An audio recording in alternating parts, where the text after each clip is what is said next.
மறுரூபமாக்கப்படுதலும் என்றதான தலைப்பின் கீழ் கர்த்தருடைய வசனங்களை தியானிக்கும்படியாக இந்த நாட்களிலே நாம் இங்கே கூடி வந்திருக்கிறோம். ಸತ್ತರ ಪುನರುತ್ಥಾನವು ಹಾಗೂ ರೂಪಾಂತರವಾಗುವಿಕೆ ಎಂಬಂತ ಶಿರೋಲೇಖನದಲ್ಲಿ ಈ ಕೂಟಗಳಲ್ಲಿ ನಾವು ಧ್ಯಾನಿಸುವುದಕ್ಕಾಗಿ ಕೂಡಿ ಬಂದಿದ್ದೇವೆ. We have gathered in these meetings to meditate upon the topic, the resurrection of the dead and the transformation thereof. மரித்தோரின் உயிர்த்தெழுதலை பற்றியதான நம்பிக்கை ஒரு கிறிஸ்துவ வாழ்க்கையின் முக்கியமான ஒரு மைய பகுதியாக இருக்கிறது. ಸತ್ತವರ ಪುನರುತ್ಥಾನ ಎಂಬುದಾಗಿ ಹೇಳೋದಾದರೆ ಕ್ರೈಸ್ತ ಜನರ ಮುಖ್ಯವಾದ ಒಂದು ಗುರಿಯಾಗಿ ಕಾಣಬರುತ್ತದೆ. The resurrection of the death is a very central theme and a very important theme of a Christian life. மரித்தோரின் உயிர்த்தெழுதல் என்று ஒன்று இல்லாவிட்டால் கிறிஸ்துவ மார்க்கமும் கூட அது ஒரு செத்த மார்க்கமாகவே இருக்கும். ಸತ್ತವರ ಪುನರುತ್ಥಾನವಾಗುವಿಕೆ ಎಂಬಂತ ಅಂಶದಲ್ಲಿ ಹೋಗುತ್ತಾರೆ ಕ್ರೈಸ್ತ ಮತವು ಸಹ ಅದು ಸತ್ತಂತ ಒಂದು ಮತವಾಗಿಯೇ ಕಾಣಬರುತ್ತದೆ. If the dead would not be resurrected, even then the Christian life would be a dead religion. கர்த்தராகிய இயேசு கிறிஸ்து மரித்தோரிலிருந்து முதலாவது எழுந்திருந்தபடியினால் இந்த மார்க்கத்துக்கு பெயர் புதிதும் ஜீவனுமான மார்க்கம் என்று ஒரு பெயர் கொடுக்கப்பட்டது. ಕರ್ತನಾದ ಯೇಸು ಕ್ರಿಸ್ತನು ಪ್ರಪ್ರಥಮವಾಗಿ ಸತ್ತರ ಮದಿಂದ ಎದ್ದು ಬಂದು ಪುನರುತ್ಥಾನವಾದ್ರಿಂದ ಈ ಮಾರ್ಗಕ್ಕೆ ಹೊಸದಾದಂತ ಜೀವನಂತ ಮಾರ್ಗ ಎಂಬಂತ ಹೆಸರು ಕೊಡಲ್ಪಟ್ಟಿದೆ. This religion, this way is called a new and a living way because Jesus Christ was the first person who arose from the dead. அதுவரைக்கும் இந்த பூமியில் தோன்றின மார்க்கங்கள் எல்லாமே ஒரு செத்த மார்க்கமாகவே காணப்பட்டது. அதுவರೆಗೂ ಭೂಲೋಕದಲ್ಲಿ ಎಬ್ಬಿಸಲ್ಪಟ್ಟಂತ ಎಲ್ಲ ಮಾರ್ಗಗಳು ಸಹ ಸತ್ತಂತ ಮಾರ್ಗಗಳು ಎಂಬುದಾಗಿ ಕರೆಯಲ್ಪಟ್ಟಿತ್ತು. Till then all the religions in this world, all the ways in this world were found to be dead. முதலாவது கர்த்தராகிய இயேசு கிறிஸ்துதான் புதிதும் ஜீவனுமான ஒரு மார்க்கத்தை இந்த உலகத்தில் திறந்து வைத்தார். ಪ್ರಪ್ರಥಮವಾಗಿ ಕರ್ತನಾದ ಯೇಸು ಕ್ರಿಸ್ತನು ಮಾತ್ರವೇ ಇಹಲೋಕದಲ್ಲಿ ಹೊಸದಾದಂತ ಜೀವನಂತ ಮಾರ್ಗವನ್ನು ಆತನು ತೆರೆದುಕೊಟ್ಟನು. It was Jesus Christ who first of all started this new and a living way in this world. இந்த மார்க்கத்துக்கு ஏன் புதிதும் ஜீவனுமான மார்க்கம் என்று சொல்லப்படுகிறது? ಈ ಮಾರ್ಗಕ್ಕೆ ಯಾವುದಕ್ಕಾಗಿ ಹೊಸದಾದ ಜೀವವುಳ್ಳಂತ ಮಾರ್ಗ ಎಂಬುದಾಗಿ ಹೇಳಲ್ಪಡುತ್ತದೆ? Why is this religion or a way called as a new and the living way? மற்ற மார்க்க தலைவர்கள் எல்லாம் இந்த பூமியிலிருந்து மனுஷர் மத்தியிலிருந்து தோன்றினவர்கள். ಬೇರೆಲ್ಲ ಮಾರ್ಗಗಳ ಹಿರಿಯರು ಸಹ ಭೂಲೋಕದಲ್ಲಿ ಮಾತ್ರವೇ ಅವರು ಎಬ್ಬಿಸಲ್ಪಟ್ಟವರಾಗಿ ಕಾಣಲ್ಪಟ್ಟಿದ್ದಾರೆ. All the other religions were derived from the people of this world and from this world only. மனிதர்கள் மத்தியிலிருந்து தோன்றி மனிதர்கள் மத்தியிலே அவர்கள் மரித்து போனார்கள். ಮನುಷ್ಯರ ಮಧ್ಯದಿಂದ ಎಬ್ಬಿಸಲ್ಪಟ್ಟವರಾಗಿ ಮನುಷ್ಯರ ಮಧ್ಯದಲ್ಲಿ ಅವರು ಮೃತ್ಯು ಹೊಂದಿ ಹೋದರು. It was derived out of this world and came to an end in this world itself. ஆனால் கர்த்தராகிய இயேசு கிறிஸ்துவோ வானத்திலிருந்து வந்தவராக இருக்கிறார். ಆದರೆ ಕರ್ತನಾದ ಯೇಸು ಕ್ರಿಸ್ತನು ಆಕಾಶದಿಂದ ಬಂದವರಾಗಿ ಕಾಣಬರುತ್ತಾರೆ. But Jesus Christ was one who came down from heaven. இயேசு கிறிஸ்துவினுடைய பிறப்பை குறித்து வேதத்தில் நாம் நன்றாக வாசிக்கிறோம். ಯೇಸು ಕ್ರಿಸ್ತನ ಜನನ ಕುರಿತಾಗಿ ಸತ್ಯವೇದದಲ್ಲಿ ನಾವು ಸ್ಪಷ್ಟವಾಗಿ ಓದುತ್ತೇವೆ. Regarding the birth of Jesus Christ, we can very clearly read in the scriptures. கர்த்தராகிய இயேசு கிறிஸ்து மாம்ச சரீரத்தில் இந்த பூமியில் தன்னை வெளிப்படுத்தும்படியாக மரியாளை தெரிந்து கொண்டார். ಕರ್ತನಾದ ಯೇಸು ಕ್ರಿಸ್ತನು ಈ ದೈಹಿಕ ರೀತಿಯಲ್ಲಿ ಪ್ರಕಟಿಸಲ್ಪಡಬೇಕೆಂಬುದಾಗಿ ಮರಿಯಾಳನ್ನು ಆರಿಸಿಕೊಂಡರು. That Jesus Christ might be manifested in his human flesh in this world, Mary was chosen for that. அவள் கன்னியாக இருக்கும்போது கர்ப்பம் தரித்தாள். ಆಕೆ ಕನ್ಯಾಗಿರುವಂತ ಸಂದರ್ಭದಲ್ಲಿ ಗರ್ಭವನ್ನು ಧರಿಸಿದಳು. Mary conceived while she was yet a virgin. உன்னதத்திலிருந்து வந்த பெலனால் ಅವಳು ಅವಿಧமாக ಸಂಧಿಸಲ್ಪಟ್ಟಳು. ಪರಲೋಕದಿಂದ ಬಂದಂತ ಶಕ್ತಿಯ ಮೂಲಕವಾಗಿ ಆಕೆಯು ಆ ರೀತಿಯಾಗಿ ಸಂಧಿಸಲ್ಪಟ್ಟಳು. By the power which came down from heaven, she was conceived. ಉತ್ಪತ್ತಿಯಾಗಿರುತ್ತದೆ ಪರಿಶುದ್ಧம் உள்ளது என்று அழைக்கப்பட்டது. ನಿನ್ನಲ್ಲಿ ಹುಟ್ಟುವಂತ ಒಂದು ಮಗುವಾದು ಪರಿಶುದ್ಧವಾದು ಎಂಬುದಾಗಿ ಕರೆಯಲ್ಪಡುತ್ತದೆ. It was told that which is going to be born of you will be a holy child. கர்த்தராகிய இயேசு கிறிஸ்து வானத்திலிருந்து இந்த பூமிக்கு இறங்கி வந்தார். ಕರ್ತನಾದ ಯೇಸು ಕ್ರಿಸ್ತನು ಆಕಾಶದಿಂದ ಧರೆಗಿಳಿದು ಬಂದನು. Jesus Christ came down from heaven into this world. ஆனபடியினால் இது ஒரு புதிய மார்க்கம் என்று அழைக்கப்படுகிறது. ಆದ್ದರಿಂದಲೇ ಇದು ಹೊಸ ಮಾರ್ಗ ಎಂಬುದಾಗಿ ಕರೆಯಲ್ಪಡುತ್ತದೆ. That is why this is called as a new way. இரண்டாவதாக இது ஒரு ஜீவனுள்ள மார்க்கம் என்று அழைக்கப்படுகிறது. ಎರಡನೇದಾಗಿ ಇದು ಜೀವವುಳ್ಳಂತ ಮಾರ್ಗ ಎಂಬುದಾಗಿ ಕರೆಯಲ್ಪಡುತ್ತದೆ. Secondly, this is called as a living way.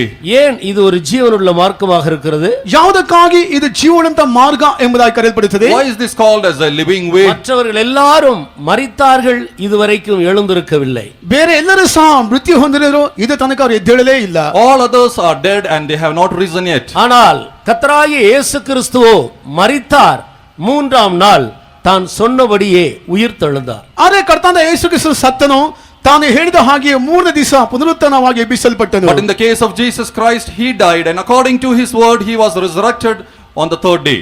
ஆனபடியினால் தான் இந்த மார்க்கம் ஒரு ஜீவனுள்ள மார்க்கம் என்று அழைக்கப்படுகிறது. ಅದಕ್ಕಾಗಿ ಈ ಮಾರ್ಗವಾದ ಜೀವವುಳ್ಳಂತ ಮಾರ್ಗ ಎಂಬುದಾಗಿ That ಕರೆಯಲ್ಪಡುತ್ತದೆ. is why this is called as a living way. எனவேதான் இந்த மார்க்கத்தை ஒரு மனிதராலும் அழிக்க முடிகிறதில்லை. ಆದ್ದರಿಂದಲೇ ಈ ಮಾರ್ಗವನ್ನು ಯಾವ ಮನುಷ್ಯನಿಂದ ನಾಶ ಮಾಡಲಿಕ್ಕೆ ಸಾಧ್ಯವಾಗುವುದಿಲ್ಲ. That is why no man is able to destroy this way. இதை அழிக்க மனிதர்கள் எவ்வளவு பிரயாசப்படுகிறார்களோ அதற்கு பதிலாக அது அவ்வளவு அதிகமாக பெருகிக்கொண்டே இருக்கிறது.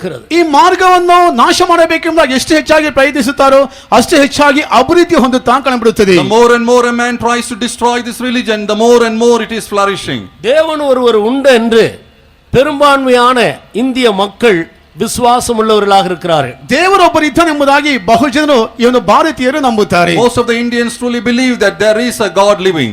அந்த தேவனால் இது உண்டாயிருக்குமே, ஆனால் இதை ஒழித்து விட ஒருவராலும் கூடாது என்று வேதத்தில் எழுதப்பட்டிருக்கிறதை ನಾವು ವಾಸಿக்கிறோம். ಆ ದೇವರಿಂದ ಇದು ಉತ್ಪತ್ತಿಯಾಗಿರುವುದಾದರೆ ಯಾವ ಮನುಷ್ಯನು ಸಹ ನಾಶ ಮಾಡಲಿಕ್ಕೆ ಸಾಧ್ಯವಿಲ್ಲ ಎಂಬುದಾಗಿ ಸತ್ಯವೇದದಲ್ಲಿ ಲಿಖಿತವಾಗಿದೆ. So it is written in the scripture that if this religion has come of that living God, no man can destroy this religion. கர்த்தருடைய நாமத்துக்கு மகிமை உண்டாவதாக. ಕರ್ತನಾಮಕ್ಕೆ ಮಹಿಮೆಯಾಗಲಿ. Praise be to his holy name. இது தேவனால் உண்டானது என்று விசுவாசிக்கிறவர்கள் எல்லாரும் நம்முடைய கரங்களை உயர்த்தி ஒரு முறை கூட கர்த்தருடைய நாமம் மகிமைப்படும்படியாக அல்லேலூயா சொல்லி கர்த்தரை மகிமைப்படுத்துவோம். ಇದು ದೇವರಿಂದ ಉಂಟು ಮಾಡಲ್ಪಟ್ಟಿದೆ ಎಂಬುದಾಗಿ ಹೇಳಿದವರು ದೇವರ ನಾಮವನ್ನು ಮಹಿಮೆಪಡಿಸೋಕ್ಕಾಗಿ ಮತ್ತೊಂದು ಬಾರಿ ನಮ್ಮ ಕೈಗಳ ಮೇಲೆ ಕೆತ್ತಿ ಹಲ್ಲೆಲೂಯಾ ಎಂಬುದಾಗಿ ನಾವು ಹೇಳೋಣ. Those who believe that this religion has come of God can raise up their hands once again and give glory unto him. ஹல்லேலூயா. கர்த்தருடைய நாமத்துக்கு மகிமை உண்டாகட்டும். ಕರ್ತನಾಮಕ್ಕೆ ಮಹಿಮೆಯಾಗಲಿ. Praise be to his holy name. அருமையான சகோதரனே சகோதரியே, ಪ್ರಿಯ ಸಹೋದರನೇ ಸಹೋದರಿ, Oh dear brother and sister, கர்த்தராகிய இயேசு புதிதும் ஜீவனுமான ஒரு மார்க்கத்தை இந்த பூமியிலே மனிதனுக்காக திறந்து வைத்தார். ಕರ್ತನಾದ ಯೇಸು ಕ್ರಿಸ್ತನು ಹೊಸದಾದಂತ ಜೀವನದ ಮಾರ್ಗವನ್ನು ಮನುಕುಲಕ್ಕಾಗಿ ಯೇಸು ಲೋಕದಲ್ಲಿ ತೆರೆದುಕೊಟ್ಟನು. Jesus Christ has opened up a new and a living way for mankind in this world. மரித்தோரிலிருந்து அவள் முதலாவது எழுந்திருந்தபடியினால் இந்த மார்க்கம் ಜೀವನುಳ್ಳ ಮಾರ್ಗமாக இருக்கிறது. ಸತ್ತವರ ಮಧ್ಯದಿಂದ ಪ್ರಥಮವಾಗಿ ಆತನು ಎಬ್ಬಿಸಲ್ಪಟ್ಟರಿಂದ ಈ ಮಾರ್ಗವಾದ ಜೀವನದ ಮಾರ್ಗ ಎಂಬುದಾಗಿ ಕರೆಯಲ್ಪಡುತ್ತದೆ. Because he was the first to be resurrected from the dead, this is called as the living way. எனவே உயிர்த்தெழுதலின் நம்பிக்கையை நாம் மையமாக வைத்து இந்த நாட்களில் கர்த்தருடைய வசனங்களை நாம் தியானிக்க போகிறோம். ಆದ್ರಿಂದ ಪುನರುತ್ಥಾನವಾಗುವಿಕೆ ಎಂಬಂತ ಭಾಗವನ್ನು ಕೇಂದ್ರವಾಗಿ ಇಟ್ಟುಕೊಂಡು ಈ ಒಂದು ವಾಕ್ಯಗಳನ್ನು ಈ ದಿನಗಳಲ್ಲಿ ನಾವು ಧ್ಯಾನಿಸಲು ಹೋಗುತ್ತೇವೆ. Therefore, keeping resurrection as the central theme of our topic, we are going to meditate the word of God these days. வேத வசனங்களை ஆராய்ந்து பாருங்கள், அவைகளால் உங்களுக்கு நித்திய ஜீவன் உண்டே.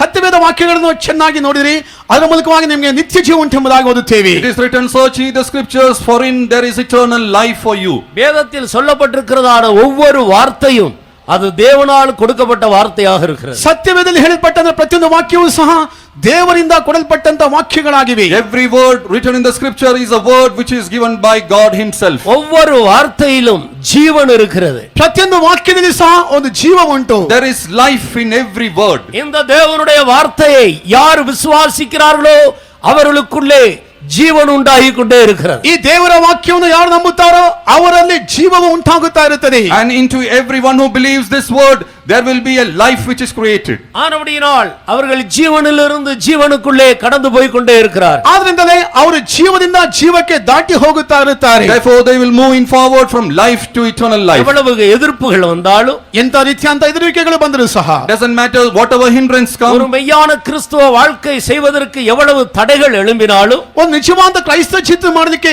ಎಷ್ಟು ರೀತಿಯ ವಿರೋಧಗಳು ಎಬ್ಬಿಸಲ್ಪಟ್ಟರೂ ಸಹ, doesn't matter whatever obstacles arise preventing you from leading a good Christian life, எவ்வளவு போராட்டங்கள் பிரச்சனைகள் எழும்பினாலும், ಎಷ್ಟು ಹೋರಾಟಗಳು ಅಡ್ಡಿ ಆಟಂಕಗಳು ಬಂದರೂ ಸಹ, so much of trials and tribulations may come, ஒரு மெய் கிறிஸ்தவன் அதன் மத்தியிலே முன்னேறிக் கொண்டே இருக்கிறார். ಒಬ್ಬ ನಿಜ ಕ್ರೈಸ್ತನು ಅದರ ಮಧ್ಯದಲ್ಲಿ ಮುಂದೆ ಪ್ರಗತಿಯನ್ನು ಸಾಧಿಸುತ್ತಿರುತ್ತಾನೆ. amidst all this a true Christian will surely press forward. நீங்கள் கவனித்து பாருங்கள், ನೀವು ಚೆನ್ನಾಗಿ ಗಮನಿಸಿ If you ನೋಡಿ, take notice, ஒரு பெரிய வெள்ளம் புரண்டு வரும்போது, ಒಂದು ದೊಡ್ಡ ಪ್ರವಾಹವಾದ ಹಾದು ಬರುವಾಗ, when there is a great flood coming, பெரிய மீனாக இருந்தாலும் அது செத்து இருந்தால் அந்த வெள்ளம் எவ்வளவு வேகமாக போய் கொண்டிருக்கிறதோ அந்த வெள்ளம் போற போக்கிலேயே இந்த மீனும் போய் கொண்டிருக்கும். ಒಂದು ಮೀನಾದು ಸತ್ತಿರುವಂತ ಸಂದರ್ಭದಲ್ಲಿ ಒಂದು ಪ್ರವಾಹವಾದ ಎಷ್ಟು ಹೆಚ್ಚಾಗಿ ಬಡ್ಕೊಂಡು ಹೋಗುತ್ತದೋ ಅದರ ತಕ್ಕಂತೆ ಅದೇ ದಿಕ್ಕಿಗೆ ಅದು ಸಹ ಹೋಗುತ್ತದೆ. It doesn't matter how big the fish is, if the fish is dead, along with the waters, this fish also will be washed away. பெரிய மீனாக இருந்தாலும் அதற்குள்ளே ஜீவன் இல்லாமல் அது செத்து கிடக்கிறபடியால் அந்த வெள்ளத்தை எதிர்க்க அதற்கு பலன் இல்லை. ದೊಡ್ಡ ಮೀನಾಗಿರೂ ಸಹ ಅದು ಸತ್ತಿದೆ, ಆ ಒಂದು ಪ್ರವಾಹವನ್ನು ಎದುರಿಸಲಿಕ್ಕೆ ಅದಕ್ಕೆ ಶಕ್ತಿ ಇಲ್ಲ. Despite being a big fish, because it is dead, because it doesn't have life, it doesn't have power to resist the flood. அதே நேரத்தில் ஒரு சிறிய மீன் குஞ்சாக இருந்தாலும் கூட அதற்குள்ளே ஜீவன் இருக்கிறபடியால் வெள்ளம் எவ்வளவு புரண்டு வந்தாலும் இந்த மீன் குஞ்சோ அதிவேகமாக அதை எதிர்த்து முன்னே போய் கொண்டிருக்கு. ಅದೇ ಸಂದರ್ಭದಲ್ಲಿ ಒಂದು ಮೀನಿನ ಮರಿಯಾದ್ದು ಅದು ಸಣ್ಣ ಮೀನಾಗಿರೂ ಸಹ ಅದರಲ್ಲಿ ಜೀವ ಉಂಟು, ಅದರಿಂದ ಎಷ್ಟು ಹೆಚ್ಚಾದ ನೀರು ಬಂದರೂ ಸಹ ಅದರ ವಿರುದ್ಧ ದಿಕ್ಕಿನಲ್ಲಿ ಸಾಗಿ ಹೋಗುತ್ತದೆ. At the same time, it may be a very small fish, but because there is life in that fish, it will resist the flood and it will swim against it. அதற்கு காரணம் என்ன? ಅದಕ್ಕೆ ಕಾರಣ What is the reason for that? அந்த மீனுக்குள்ளே இருக்கிறதான ஜீவன், ಆ ಒಂದು ಮೀನಿನಲ್ಲಿ ಕಾಣப்படுವಂತಹ ಜೀವ. It is only because of the life which is in that fish.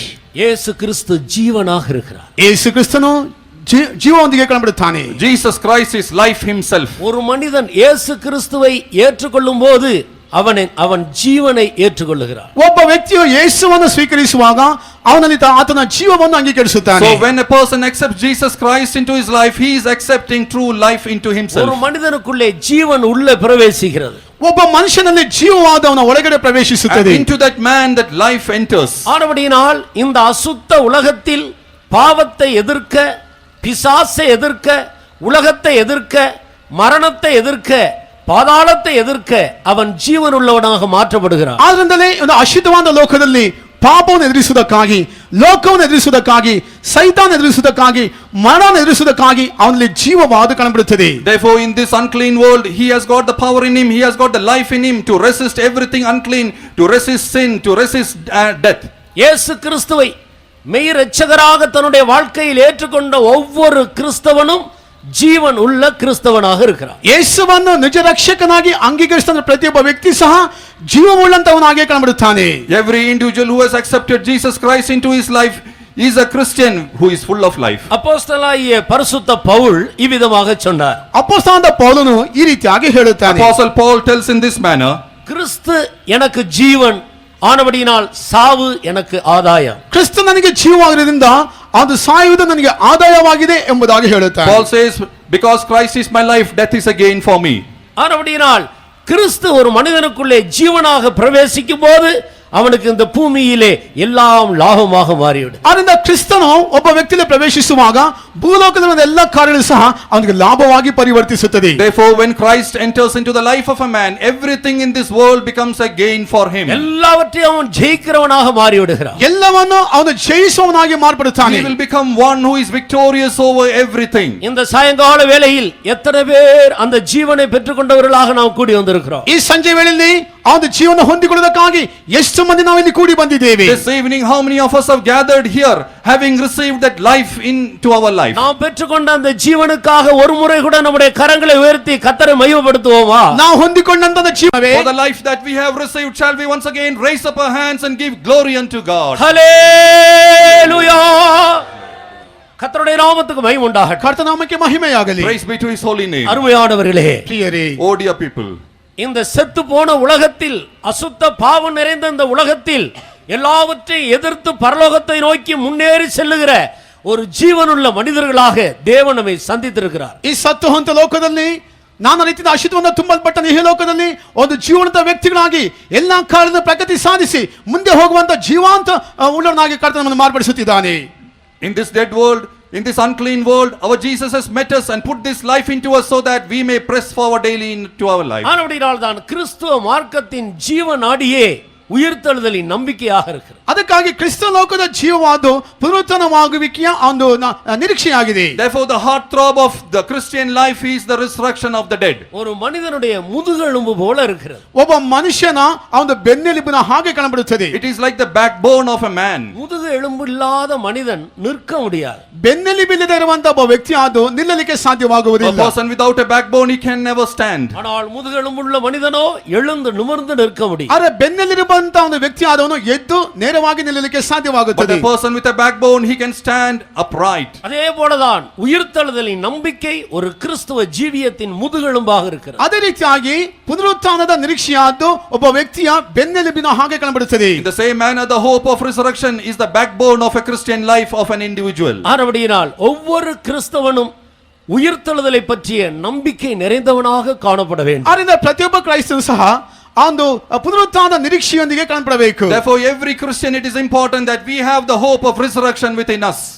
மரித்தோரின் உயிர்த்தெழுதலும் மறுரூபமாக்கப்படுதலும் என்பதுதான் நம்முடைய முக்கியமான இந்த நாட்களில் நாம் தியானிக்க இருக்கிற தலைப்பாக இருக்கு. ಸತ್ತವರ ಪುನರುತ್ಥಾನವಾಗುವಿಕೆಯೋ ಹಾಗೂ ರೂಪಾಂತರವಾಗುವಿಕೆ ಎಂಬಂತ ಅಂಶಗಳನ್ನು ಈ ದಿನಗಳಲ್ಲಿ ಮುಖ್ಯವಾಗಿ ನಾವು ಧ್ಯಾನಿಸುವಂತ ಕಾರ್ಯಗಳಾಗಿವೆ. The central theme of our meditation these days will be the resurrection of the dead and the transformation. இந்த வார்த்தையை கேட்கும்போது பலருக்குள்ளும் பல கேள்விகள் எழும்பக்கூடும். ಈ ಪದಗಳನ್ನು ಕೇಳುವಂತ ಸಂದರ್ಭದಲ್ಲಿ ಹಲವರಲ್ಲಿ ಹಲವು ರೀತಿಯ ಸಂಶಯಗಳು ಉದ್ಭವಿಸಬಹುದು. As we listen to these words, there may be many questions which is cropping up in the minds of many. மரித்தோரின் உயிர்த்தெழுதல் என்றால் என்ன? ಸತ್ತವರ ಪುನರುತ್ಥಾನವಾಗುವಿಕೆ ಎಂಬುದಾಗಿ ಹೇಳಿದರೆ ಏನು? What do you mean by saying resurrection of the dead? இந்த மரித்தோரின் உயிர்த்தெழுதல் எப்போது மனிதனுக்கு கொண்டு வரப்பட்டது? ಈ ಸತ್ತವರ ಪುನರುತ್ಥಾನವಾಗುವಿಕೆಯಾದು ಮನುಷ್ಯನಿಗೆ ಯಾವಾಗ ಕೊಡಲ್ಪಟ್ಟಿತು? This resurrection of the dead, when was it first brought to man? உயிர்த்தெழ வேண்டுமானால் அதற்கு முன்பாக ஒரு மனிதன் மரிக்க வேண்டுமே.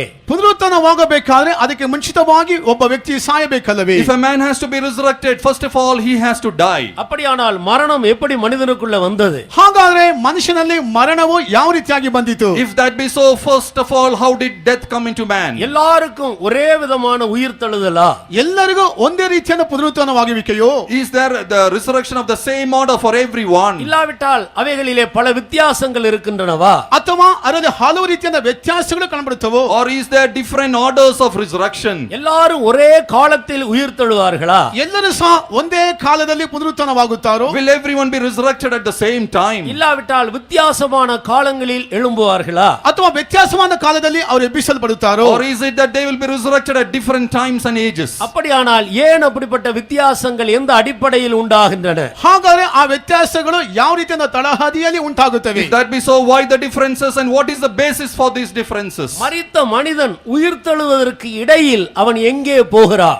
ಸತ್ತಂತ ಮನುಷ್ಯನು ಪುನರುತ್ಥಾನವಾಗುವುದಕ್ಕೆ ಮುಂಚಿತವಾಗಿ ಅಂದು ಮಧ್ಯದಲ್ಲಿ ಎಲ್ಲಿಗೆ ಹೋಗುತ್ತಾನೆ? A man who is dead before his resurrection, where does he really go? உயிர்த்தெழுந்த பின்பு மனிதர்கள் போகிற இடம் எது? ಪುನರುತ್ಥಾನವಾದ ನಂತರ ಮನುಷ್ಯರು ಹೋಗುವಂತ ಸ್ಥಳವು ಯಾವುದು? And after the resurrection, which is the place that man ultimately goes to? மரித்தோரின் உயிரோடு இருக்கிற மனிதன் மறுரூபமாக்கப்படுவது எப்போது? ಜೀವದೊಂದಿರುವಂತ ವ್ಯಕ್ತಿಯು ರೂಪಾಂತರವಾಗುವುದು ಯಾವಾಗ? How does a living man, when does a living man get transformed? இப்படி பலவிதமான கேள்விகள் நிறைந்த ஒன்றாக இருக்கிறது இந்த நாட்களில் நாம் தியானிக்க போகிறதான இந்த வேத ಈ வசனம். ರೀತಿಯಾಗಿ ನಾನಾ ರೀತಿಯಿಂದ ಪ್ರಶ್ನೆಗಳಿಂದ ತುಂಬಿದಂತ ಕಾರ್ಯಗಳಾಗಿವೆ ಈ ದಿನಗಳಲ್ಲಿ ನಾವು ಧ್ಯಾನಿಸುವಂತ ಒಂದು ವಿಷಯಗಳು. So the scriptures that we are going to meditate these days will be answering most of these questions. எல்லா கேள்விகளுக்கும் வேதத்திலிருந்து மிக தெளிவான விடையை தேவ ஆவியானவர் நமக்கு முன்பாக கொண்டு வருகிறார். ಎಲ್ಲ ರೀತಿಯ ಪ್ರಶ್ನೆಗಳಿಗೆ ದೇವರ ವಾಕ್ಯದ ಮೂಲಕವಾಗಿ ಸ್ಪಷ್ಟವಾಗಿ ದೇವರ ಆತ್ಮನು ನಿಮಗೆ ಬದಲನ್ನು ಕೊಡುತ್ತಾನೆ. And for every question, the Spirit of God is going to give you very clear answers from the scriptures. கிறிஸ்துவ வாழ்க்கை சந்தேகத்தோடு கலக்கத்தோடு தடுமாற்றத்தோடு ஒரு நிச்சயமில்லாமல் ஜீவிக்கிற ஒரு வாழ்க்கை அல்ல. ಕ್ರಿಸ್ತ ಜೀವನ ಎಂಬುದಾದರೆ ನಾನಾ ರೀತಿಯ ಆಟಗಳಿಂದ ಸಂಶಯಗಳಿಂದ ಸಂದೇಹಗಳಿಂದ ಎಡುವಂತ ಕಾಲದಿಂದ ಜೀವಿಸುವಂತ ಬಾಳ ಅಲ್ಲ. A Christian life is not a life wherein it's a life where you live in with fear, doubts and a lot of confusion. பரிசுத்த பவுல் தான் செய்த கிறிஸ்துவ வாழ்க்கையை குறித்து சொல்லும்போது நான் நிச்சயம் இல்லாதவனாக ஓடேன், ஆகாயத்தை அடிக்கிறவனாக சிலம்பம் பண்ணேன் என்று சொல்லுகிறார். ಸಂತ ಪೌಲನು ತನ್ನ ಕುರಿತು ಹೇಳುವಾಗ ನಾನು ಯಾವ ರೀತಿಯ ಗುರಿ ಇಲ್ಲದವನಾಗಿ ಓಡುವುದಿಲ್ಲ, ಅವನು ಗಾಳಿಯನ್ನು ಗುದ್ದುವಂತೆ ನಾನು ಓಡುತ್ತಿಲ್ಲ ಎಂಬುದಾಗಿ ಹೇಳುತ್ತಾನೆ. Paul says, I am not a man who runs without any purpose or aim.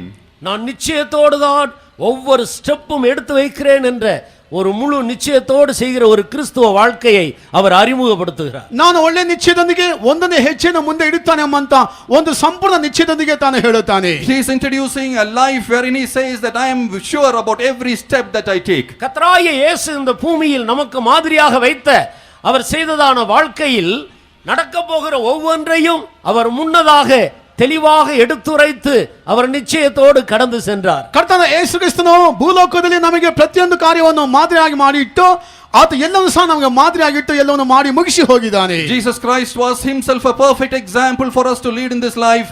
And before he went, he was very clear about what is going to happen in future too. கர்த்தராகிய இயேசு கிறிஸ்து இந்த பூமியில் வெளிப்படுவதற்கு முன்பாக இப்படி ஒருவர் வெளிப்படுவார் என்றும் அவர் மனிதனுக்காக பாடுபடுவார் என்றும் மனிதனுக்காக அவர் எல்லாவற்றையும் செய்து முடித்து கடைசியாக 3ஆம் நாள் உயிர்த்தெழுவார் என்பதை பற்றியும் மிக தெளிவாக ಮುನ್ನುರೈತ ತೀರ್ಕದರ್ಶನ ವಸನಗಳು ನಮಗುಂಡು. ಕರ್ತನಾದ ಯೇಸು ಕ್ರಿಸ್ತನು ಭೂಲೋಕಕ್ಕೆ ಬರುವುದಕ್ಕೆ ಮುಂಚಿತವಾಗಿ ಕರ್ತನ ಯೇಸುವನ್ನು ಕುರಿತಾಗಿ ಹೇಳಲ್ಪಟ್ಟ ಪ್ರತಿಯೊಂದು ವಾಕ್ಯಗಳು ಸಹ அந்த ಪ್ರವಾದ ವಾಕ್ಯಗಳಿಗೆ ಹೇಳಲ್ಪಟ್ಟಂತ ಒಂದೊಂದು ವಾಕ್ಯಗಳು ಸತ್ಯವೇದದಲ್ಲಿ ಬರೆಯಲ್ಪಟ್ಟಿವೆ. Even before Jesus Christ was born in this world, there were verses and words of prophecy which foretold that Jesus will come into this world, he will lead a life, he will suffer for us.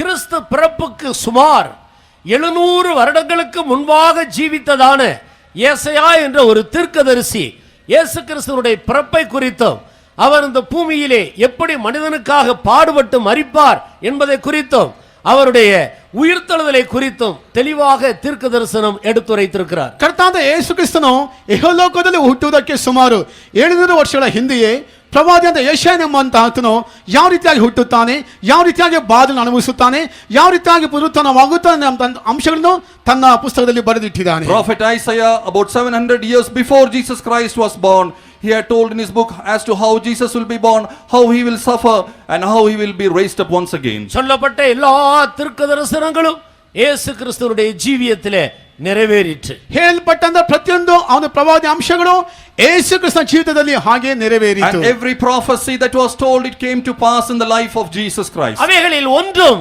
தரையில் விழுந்து போகவில்லை. ಅದರಲ್ಲಿ ಒಂದು ಸಹ ಕೆಳಗೆ ಬಿದ್ದು ಹೋಗಲಿಲ್ಲ. And none of these prophecies fell to the ground in vain. அருமையான நண்பனே, அருமையான சகோதரனே, சகோதரியே, கிறிஸ்துவ வாழ்க்கை இந்த பூமியில் முழு நிச்சயத்தோடு செய்கிற ஒரு வெற்றியுள்ள வாழ்க்கையாக இருக்கிறது. ಪ್ರಿಯ ಸ್ನೇಹಿತನೇ, ಪ್ರಿಯ ಸಹೋದರನೇ, ಸಹೋದರಿಯೇ, ಕ್ರೈಸ್ತ ಜೀವಿತವಾದ ಇಹಲೋಕದಲ್ಲಿ ಮಾಡುವುದು ಸಂಪೂರ್ಣವಾಗಿ ಜಯ ಜೀವಿತದೊಂದಿಗೆ ಕೂಡಿದಂತ ಒಂದು ಬಾಳಾಗಿ ಕಾಣಬರುತ್ತದೆ. Dear friend, dear brother, dear sister, Christian life is a life wherein you can lead it with full assurance of victory in this world. இது கல்லறையோடு முடிந்து போகிற ஒரு வாழ்க்கை அல்ல. ಇದು ಸಮಾಧಿಯೊಂದಿಗೆ ಅಂತ್ಯಗೊಳ್ಳುವಂತ ಜೀವಿತವಲ್ಲ. This is not a life which will come to an end with at the grave. நித்தியமாக யுகாயுகமாக தொடர்ந்து நீடித்துக் கொண்டிருக்கிற ஒரு வாழ்க்கையாக இருக்கிறது. ನಿತ್ಯವಾಗಿ ಯುಗಗಳು ಸಹ ಎಡೆಬಿಡದೆ ಮುಂದುವರೆದು ಜೀವಿಸುವಂತ ಒಂದು ಜೀವಿತವಾಗಿ ಕಾಣಬರುತ್ತದೆ. This is a life which will continue for ages to ages, eternally and eternally. ஆனபடியினால்தான் ஒவ்வொரு மனிதனும் இந்த பூமியில் ஜீவிக்கும்படியாக தேவன் கொடுத்திருக்கிற இந்த ஒரே தருணத்தை இந்த ஒரே சரீரத்தில் சரியாக செய்து நிறைவேற்ற வேண்டிய ಕಟ್ಟಾಯಂ ಉಳ್ಳವನಾக இருக்கிறார். ಅದಕ್ಕಾಗಿ ಭೂಲೋಕದಲ್ಲಿ ಜೀವಿಸಿದ ಪ್ರತಿಯೊಬ್ಬ ವ್ಯಕ್ತಿ ಸಹ ಅವನಿಗಾಗಿ ಕೊಡಲ್ಪಟ್ಟಂತ ಒಂದು ಜೀವನದಲ್ಲಿ ಅವನಿಗಾಗಿ ಕೊಡಲ್ಪಟ್ಟಂತ ಒಂದೇ ಒಂದು ಈ ದಿನಗಳಲ್ಲಿ ಅದಕ್ಕಾಗಿ ಅವನು ಜೀವಿಸುವುದು ಒಂದು ಮುಖ್ಯ ಕಾರ್ಯವಾಗಿ ಕಾಣಬರುತ್ತದೆ. Therefore it is compulsory for a man to live this life in this world, in this only life which God has given to him in this world. நாம் எல்லாரும் நம்முடைய கவனத்தை அப்போஸ்தலனாகிய பவுல் கொரிந்தியருக்கு எழுதினதான முதலாம் நிருபம் 15ஆம் அதிகாரம் 50-51வது வசனத்துக்கு நேராக திருப்பும்படியாக கேட்டுக்கொள்கிறேன். ನಮ್ಮೆಲ್ಲ ಅವನ ಗಮನವನ್ನು ಅಪೊಸ್ತಲ ಪೌಲನು ಬರೆಯಲ್ಪಟ್ಟಂತ ಅಪೊಸ್ತಲ ಪೌಲನು ಬರೆದಂತ ಒಂದು ಕೊರಿಂಥಿಯರಿಗೆ ಬರೆದ ಪತ್ರಿಕೆ 15ನೇ ಅಧ್ಯಾಯದಲ್ಲಿ 53ನೇ ವಾಕ್ಯಗಳನ್ನು ನಮ್ಮ ಗಮನವನ್ನು ತಿರುಗಿಸುವುದಕ್ಕಾಗಿ ನಾನು ಬೇಡಿಕೊಳ್ಳುತ್ತೇನೆ. I request you to turn your attention to this portion of the scripture, 1 Corinthians chapters 15 verses 50 and 51. சகோதரரே, நான் சொல்கிறது என்னவெனில், மாம்சமும் இரத்தமும் தேவனுடைய See so many kingdoms which are being perished and destroyed every day. ஒவ்வொரு காலங்களிலும் ஒவ்வொரு கட்சியினர் தேசத்தை ஆளுகை செய்து கொண்டிருக்கிறார். ಪ್ರತಿಯೊಂದು ಕಾಲದಲ್ಲಿ ಸಹ ಒಂದು ಪಕ್ಷದವರು ಲೋಕವನ್ನು ಆಳ್ವಿಕೆ ನಡೆಸುತ್ತಾ ಬರುತ್ತಿದ್ದಾರೆ. There are parties which are ruling the land during the different ages and dispensations. பிறகு அவர்கள் போய்விடுகிறார்கள், மற்றொரு கட்சி ஆளுகைக்கு வருகிறது. ನಂತರ ಅವರು ಹೋಗಿ ಬಿಡುತ್ತಾರೆ, ಇನ್ನೊಂದು ಪಕ್ಷವಾದ ಆಳ್ವಿಕೆಗೆ ಬರುತ್ತದೆ. One party goes away, another party comes in. இப்படி இந்த ராஜ்யங்கள் மாற்றப்பட்டு கொண்டே இருக்கிறது. ಈ ರೀತಿಯಾಗಿ ರಾಜ್ಯಗಳು ಬದಲಾವಣೆಯಾಗುತ್ತಾ ಇವೆ. In this manner the kingdoms are continuously changed. இவைகள் எல்லாவற்றுக்கும் அப்பாற்பட்ட ஒரு ராஜ்யம்தான் தேவனுடைய ராஜ்யம். ಇದಕ್ಕೆಂತ ಎಲ್ಲ ಮಿಗಿಲಾದ ಒಂದು ರಾಜ್ಯವೇ ದೇವರ ರಾಜ್ಯ ಎಂಬುದಾಗಿ ಕರೆಯಲ್ಪಡುತ್ತದೆ. And the kingdom of God is something which is beyond comparison to all these kingdoms. மனிதர்கள் இந்த பூமியில் ஜீவிக்கும்படியாக சிருஷ்டிக்கப்பட்டவர்கள் அல்ல.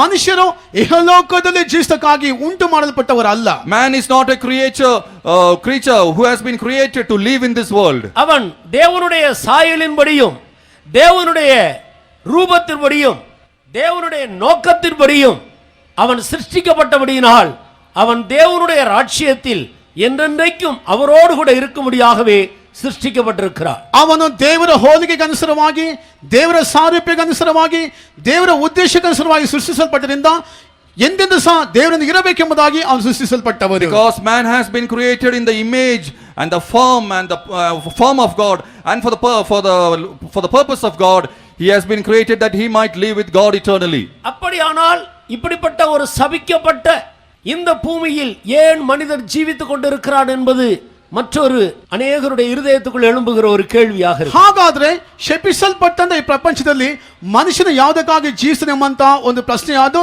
ಅನೇಕ ಹೃದಯಗಳಲ್ಲಿ ಉದ್ಭವಿಸುತ್ತವೆ. If that be so, there is another question which arises in many minds. Then why is it that man is living in this cursed world? அருமையானவர்களே, தேவனுடைய ராஜ்யம் என்ற இனி வரப்போகிற அழிவில்லாத ராஜ்யத்தை குறித்து ನಾವು ಅರಿತು ಕೊಳ್ಳ வேண்டும். ಪ್ರಿಯರೇ, ದೇವರ ರಾಜ್ಯ ಎಂಬುದಾಗಿ ಹೇಳುವಂತ ಇನ್ನು ಮುಂದೆ ಬರುವಂತ ನಿರ್ಲಯವಾದ ರಾಜ್ಯದ ಕುರಿತಾಗಿ ನಾವು ತಿಳಿದುಕೊಳ್ಳುವುದು ಅಗತ್ಯವಾಗಿದೆ. It is important that we come to a knowledge and understanding about the incorruptible kingdom of God. மாமிசமும் இரத்தமும் தேவனுடைய ராஜ்யத்தை சுதந்தரிக்க மாட்டாது. ರಕ್ತ ಮಾಂಸವಾದು ದೇವರ ರಾಜ್ಯಕ್ಕೆ ಬಾಧ್ಯವಾಗುವುದಿಲ್ಲ. Flesh and blood cannot inherit the kingdom of God. ஏனென்றால் இந்த மாமிசமும் இரத்தமும் அழிவுக்குரியது, தேவனுடைய ராஜ்யமோ அழிவில்லாதது. ஆனபடியினால் அழிவுக்குரிய இந்த மாமிசமும் இரத்தமும் ಅಳಿವಿಲ್ಲದ ದೇವನುடைய ರಾಜ್ಯத்தை ஒருபோதும் சுதந்தரிக்க முடியாது. ಏಕೆಂದರೆ ರಕ್ತ ಮಾಂಸವಾದ ನಾಶವಾಗಿ ಹೋಗುವಂತ ಒಂದು ಕಾರ್ಯವಾಗಿದೆ, ದೇವರ ರಾಜ್ಯವಾದ ನಿರ್ಲಯವಾದ ಕಾರ್ಯವಾಗಿದೆ.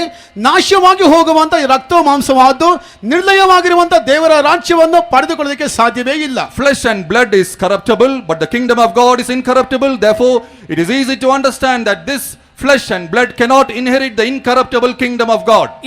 இதிலே மறைந்திருக்கிற ஒரு ரகசியத்தை, ஒரு சத்தியத்தை நாம் அறிகிறோம். ಇದರಲ್ಲಿ ಮರೆಯಾಗಿರುವಂತ ಒಂದು ಸತ್ಯವನ್ನು, ಒಂದು ರಹಸ್ಯವನ್ನು ನಾವು ತಿಳಿದುಕೊಳ್ಳಬೇಕು. We can come to an understanding about a hidden secret, a hidden truth in these verses. அழிவில்லாத தேவனுடைய ராஜ்யத்தை இந்த மாமிசமும் இரத்தமும் உள்ள அழிவுக்குரிய சரீரம் சுதந்தரிக்க முடியாது என்றால், அந்த ராஜ்யத்தை சுதந்தரிக்கக்கூடிய அழிவில்லாத ஒரு சரீரம் மனிதனுக்கு அவசியம் என்பதை நாம் இங்கே விளங்கிக் கொள்ளுகிறோம். ನಿರ್ಲಯವಾಗಿರುವಂತ ದೇವರ ರಾಜ್ಯವನ್ನು ಹೊಂದಿಕೊಳ್ಳಬೇಕಾದ್ರೆ ಲಯವಾಗಿ ಹೋಗುವಂತ ರಕ್ತ ಮಾಂಸವಲ್ಲ, ನಿರ್ಲಯವಾಗಿರುವಂತ ಒಂದು ದೇಹವು ಬೇಕೆಂಬಂತ ಅಂಶವನ್ನು ಈ ವಾಕ್ಯದ ಮೂಲಕವಾಗಿ ನಾವು ಅರ್ಥ ಮಾಡಿಕೊಳ್ಳುತ್ತೇವೆ. Through these verses we can understand, in order to inherit the incorruptible kingdom of God, we also need to have an incorruptible flesh and blood. அதைத்தான் 51வது வசனத்தில் பரிசுத்த பவுல் ஒரு ரகசியம் என்று சொல்லி எழுதுகிறார். ಹಾಗೆ 51ನೇ ವಾಕ್ಯದಲ್ಲಿ ಸಂತ ಪೌಲನು ಅದೊಂದು ಮರ್ಮವಾಗಿದೆ, ಗುಪ್ತವಾಗಿದೆ ಎಂಬುದಾಗಿ ಹೇಳುತ್ತಾನೆ. That is why Saint Paul, writing in verse 51, he says that this is a mystery. இதோ ஒரு ரகசியத்தை நான் உங்களுக்கு அறிவிக்கிறேன். ಇದುವರೆಗೆ ಗುಪ್ತವಾಗಿದ್ದ ಸಂಗತಿಯನ್ನು ನಾನು ನಿಮಗೆ He ತಿಳಿಸುತ್ತೇನೆ. says, behold, I show you a mystery. நாம் எல்லாரும் நித்திரை அடைவதில்லை. ನಾವೆಲ್ಲರೂ ನಿದ್ರೆ ಹೋಗುವುದಿಲ್ಲ. We shall not all sleep. கடைசி எக்காலம் தொனிக்கும். ಕಡೆ ತುತ್ತೂರಿ ಧ್ವನಿಸುತ್ತದೆ. At the last trump, ஒரு நிமிஷத்திலே, ஒரு இமை பொழுதிலே மரித்தோர் எழுந்திருப்பார்கள். ಒಂದು ಕ್ಷಣದಲ್ಲಿ ರೆಪ್ಪೆ ಬಡಿಯುವ ಶನಿಗೆ ಸತ್ತವರು ಮಾರ್ಪಡುತ್ತಾರೆ. in a moment, in the twinkling of an eye, the dead shall be raised. உயிரோடு இருக்கிறவர்களும் அன்றைக்கு மறுரூபமாக்கப்படுவார். ಜೀವದಲ್ಲಿರುವ ಸಹ ಅಂದು ರೂಪಾಂತರವಾಗುತ್ತಾರೆ. Those who are alive on that day also will be transformed. ஒரு இமை பொழுது என்று சொல்லுவது ஒரு வினாடியில் 3 இமை பொழுது இருக்கிறதாக சொல்லுகிறார். ರೆಪ್ಪೆ ಬಡಿಯುವುದು ಎಂದು ಹೇಳಿದ್ದಾರೆ, ಒಂದು ನಾಡಿಯಲ್ಲಿ ಮೂರು ಬಾರಿ ರೆಪ್ಪೆ ಬಡಿಯುತ್ತದೆ ಎಂಬುದಾಗಿ When ಹೇಳುತ್ತಾರೆ. you talk about a moment, it is said that in a second there are 3 moments hidden. இந்த சரீரத்தில் ஜீவிக்கிறதான மனிதன் கிறிஸ்துவுக்குள் ஜீவித்து அவன் மரிக்கும் பட்சத்தில் அந்த கடைசி எக்காலம் தொனிக்கிற வேளையில் இமை பொழுதிலே அவன் மரித்தோரிலிருந்து அவன் எழும்புவான். ಈ ದೇಹದಲ್ಲಿ ಜೀವಿಸುವಂತ ಒಬ್ಬ ಕ್ರೈಸ್ತನು ನಿಜ ಕ್ರೈಸ್ತನಾಗಿ ಜೀವಿಸುವುದಾದರೆ ಸತ್ತ ನಂತರ ಅವನು ಕರ್ತನಾದ ಯೇಸು ಕ್ರಿಸ್ತನ ಮರಣದಲ್ಲಿ ರೆಪ್ಪೆ ಬಡಿಯುವ ಶನಿಗೆ ಅವನು ಎಬ್ಬಿಸಲ್ಪಡುತ್ತಾನೆ. A man who is living in this world, if he is living in Christ at the last trump, in a moment, his body shall be transformed. உயிரோடு கிறிஸ்துவுக்குள் ஜீவித்துக் கொண்டிருக்கிற ஒரு தேவனுடைய மனிதன் அடுத்த இமைப்பொழுதிலே அவன் மறுரூபமாக்கப்படுவான். ಜೀವದೊಂದಿಗೆ ಕ್ರಿಸ್ತನೊಂದಿಗೆ ಜೀವಿಸುವಂತ ಒಬ್ಬ ಕ್ರೈಸ್ತನು ಆತನ ರೆಪ್ಪೆ ಬರಿಸಲಿ ರೂಪಾಂತರವಾಗುತ್ತಾನೆ. A person who is living in Christ while he is yet alive, in a moment he will be transformed. இது ஒரு ரகசியம் என்று சொல்லப்பட்டிருக்கிறது. ಇದು ಗುಪ್ತವಾಗಿದೆ ಎಂಬುದಾಗಿ ಹೇಳಲ್ಪಟ್ಟಿದೆ. He says that this is a mystery. இது சாதாரண கண்ணோட்டத்தில் சாதாரண ஒரு அறிவில் பார்க்கிற ஒரு மனிதனுக்கு விளங்கிக் கொள்ள முடியாது. ಇದು ಸಾಧಾರಣವಾದ ನೋಟದಲ್ಲಿ ಸಾಧಾರಣವಾದ ತಿಳುವಳಿಕೆಯಲ್ಲಿ ತಿಳಿದುಕೊಳ್ಳುವಂತ ಮನುಷ್ಯನಿಗೆ ಇದು ಅರ್ಥವಾಗುವುದಿಲ್ಲ.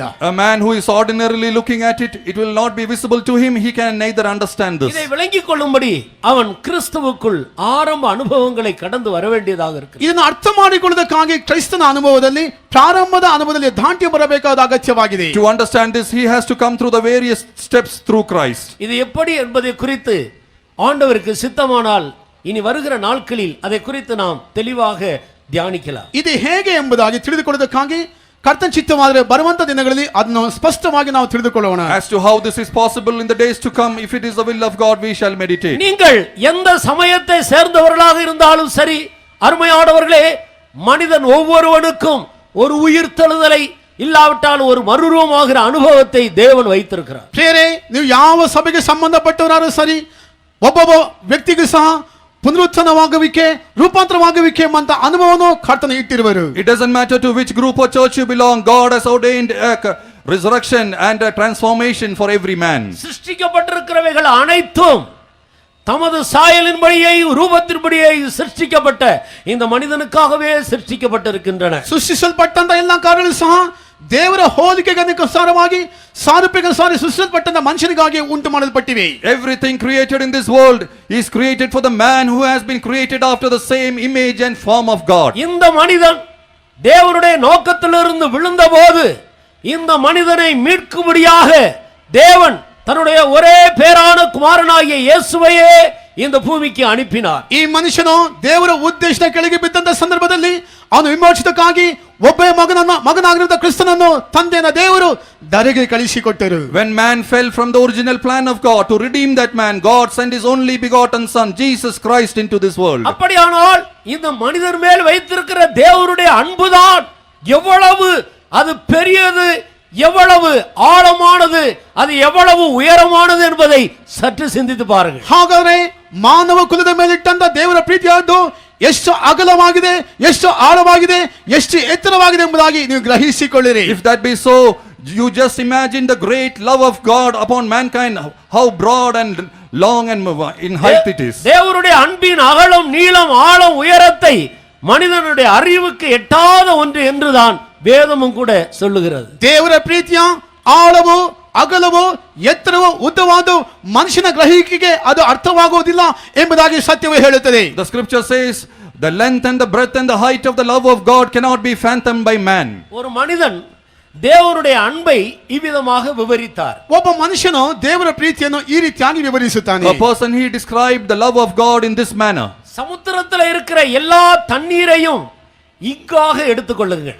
ಸಮುದ್ರದಲ್ಲಿರುವಂತ ಎಲ್ಲ ನೀರನ್ನು ಸಹ ಸ್ವಲ್ಪವಾಗಿ ತೆಗೆದುಕೊಳ್ಳಿರಿ. If you take all the waters in the ocean, இந்த பூமியில் இருக்கிறதான எல்லா மரக்கிளைகளையும் பிரஷ்ஷாக எடுத்துக்கொள்ளுங்கள். ಈ ಭೂಮಿ ಮೇಲಿರುವಂತ ಎಲ್ಲ ಮರಗಳ ಆ ಒಂದು ಎಲೆಗಳನ್ನು ಸಹ ಆ ಒಂದು ಬ್ರಷ್ ಆಗಿ ತೆಗೆದುಕೊಳ್ಳಿರಿ. if you take the waters of the ocean as ink and all the branches in this world as a brush, மேலே இருக்கிறதான இந்த வானத்தை ஒரு பேப்பராக எடுத்துக்கொள்ளுங்கள். ಮೇಲಿರುವಂತ ಆಕಾಶವನ್ನು ಒಂದು ಪೇಪರ್ನ ಹಾಗೆ ತೆಗೆದುಕೊಳ್ಳಿರಿ. if you take the sky above you as a big piece of paper, உலகத்தில் இருக்கிற எல்லா மரக்கிளைகளாகிய பிரஷ்ஷை எடுத்து இங்காகிய இந்த சமுத்திரத்தின் தண்ணீரிலே தொட்டு பேப்பராகிய ஆகாயத்தில் இந்த வானத்தில் எழுதினாலும் ஆண்டவருடைய அன்பை வர்ணிக்க அந்த இங்கும் போதாது, இந்த பிரஷ்ஷும் போதாது, வானமும் போதாது. ಇಹಲೋಕದಲ್ಲಿರುವಂತ ಎಲ್ಲ ಮರಗಳ ಕೊಂಬೆಗಳನ್ನು ಬ್ರಷ್ ಆಗಿ ತೆಗೆದುಕೊಂಡು ಸಮುದ್ರದಲ್ಲಿರುವಂತ ನೀರನ್ನು ಇಂಕಾಗಿ ಅಥವಾ ಶಾಯಿಯಾಗಿ ತೆಗೆದುಕೊಂಡು ಆಕಾಶದಾಗಿರುವಂತ ಪೇಪರ್ನ ಮೇಲೆ ಬರೆಯುವುದಾದರೆ ಆ ಒಂದು ಬರೀಲಿಕ್ಕೆ ದೇವರ ಒಂದು ಪ್ರೀತಿಯು ಸಾಕಾಗುವುದಿಲ್ಲ ಎಂಬುದಾಗಿ ಹೇಳುತ್ತಾರೆ. you can take all the branches of this world as a brush, the ink, the waters of the ocean as the ink, and the sky as the paper. Still that will not suffice to describe the eternal love of God. ஆம், ஆண்டவருடைய அன்பு அவ்வளவு பெரிதாக இருக்கிறது. ಹೌದು ಪ್ರಿಯರೇ, ಅಷ್ಟು ಹೆಚ್ಚಾಗಿ ಕಂಡುಬರುತ್ತದೆ. Yes, dearly beloved, the love of God is so great. அந்த அன்பை ஒரு மனிதன் ரட்சிப்பிலே ருசிக்க ஆரம்பிக்கிறார். ಆ ಒಂದು ಪ್ರೀತಿಯನ್ನು ಒಬ್ಬ ವ್ಯಕ್ತಿಯಾದ ತನ್ನ ರಕ್ಷಣೆಯಲ್ಲಿ ರುಚಿಸಲಿಕ್ಕೆ It ಪ್ರಾರಂಭಿಸುತ್ತಾನೆ. is at salvation a man first of all begins to taste this great love of God. கல்வாரியிலே ஒரு மனிதனுடைய கண்கள் ஆண்டவருடைய அன்பை முதலாவது காண்கிறது. ಕಲ್ವಾರಿಯಲ್ಲಿ ಒಬ್ಬ ವ್ಯಕ್ತಿಯಾದವನು ದೇವರ ಪ್ರೀತಿಯನ್ನು ಪ್ರಥಮವಾಗಿ ನೋಡುತ್ತಾನೆ. It is at Calvary a person first of all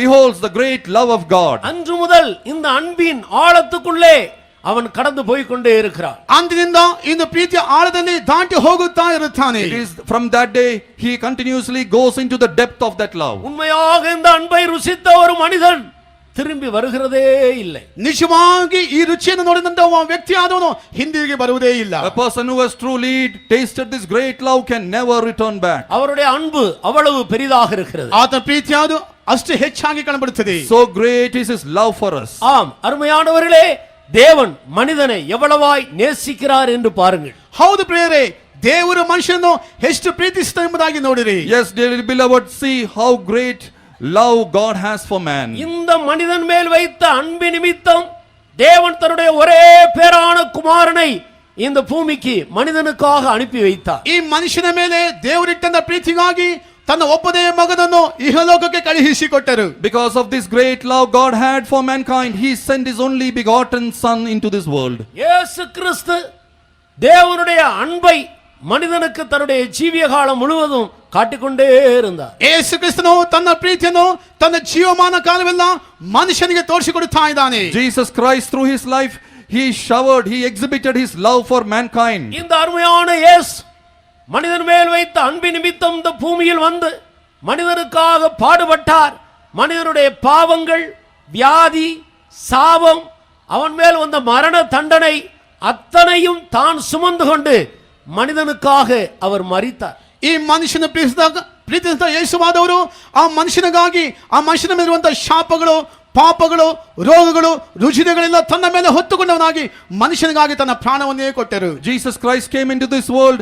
Because of his great love he suffered for man. He took upon himself every curse, every sickness, every diseases, and the punishment of death came upon Jesus. மூன்றாம் நாள் அவர் மரித்தோரிலிருந்து எழுந்தார். ಮೂರನೇ ದಿವಸದಲ್ಲಿ ಸತ್ತವರ ಮಧ್ಯದಿಂದ ಆತನು ಎಬ್ಬಿಸಲ್ಪಟ್ಟನು. And from among the dead on the third day he was risen up. தான் உயிரோடு இருக்கிறவராக 40 நாட்கள் இந்த பூமியில் பல விதங்களிலேயும் தன்னை வெளிப்படுத்தி நிரூபித்து அவர் அதன் பின்பு பரலோகத்துக்கு எடுத்துக்கொள்ளப்பட்டார். ತಾನು ಜೀವದೊಂದಿದೆ ಎಂಬುದಾಗಿ ನಿರೂಪಿಸುವುದಕ್ಕಾಗಿ 40 ದಿವಸಗಳು ಅನೇಕ ರೀತಿಯಲ್ಲಿ ತನ್ನನ್ನು ತೋರ್ಪಡಿಸಿಕೊಟ್ಟವರಾಗಿ ನಂತರ ಆತ ಪರಲೋಕ ರಾಜ್ಯಕ್ಕೆ ಹಾಗೆ ಹೋಗಿಬಿಟ್ಟರು. And to prove that he is a living God, after he was risen for 40 days he moved around this world in various forms and then he ascended up to heaven. இந்த நம்பிக்கை தான் ஒரு கிறிஸ்தவனுடைய முதுகெலும்பாக இருக்கிறது. ಈ ನಿರೀಕ್ಷೆಯೇ ಒಬ್ಬ ಕ್ರೈಸ್ತನ ಬೆನ್ನೆಲುಬಾಗಿ ಕಾಣಬರುತ್ತದೆ. And it is this faith and hope which is the backbone of every Christian. ஒரு கிறிஸ்தவன் வெற்றியுள்ள வாழ்க்கை செய்வதற்கு இந்த நம்பிக்கையே முக்கிய காரணமாக இருக்கிறது. ಒಬ್ಬ ಕ್ರೈಸ್ತನು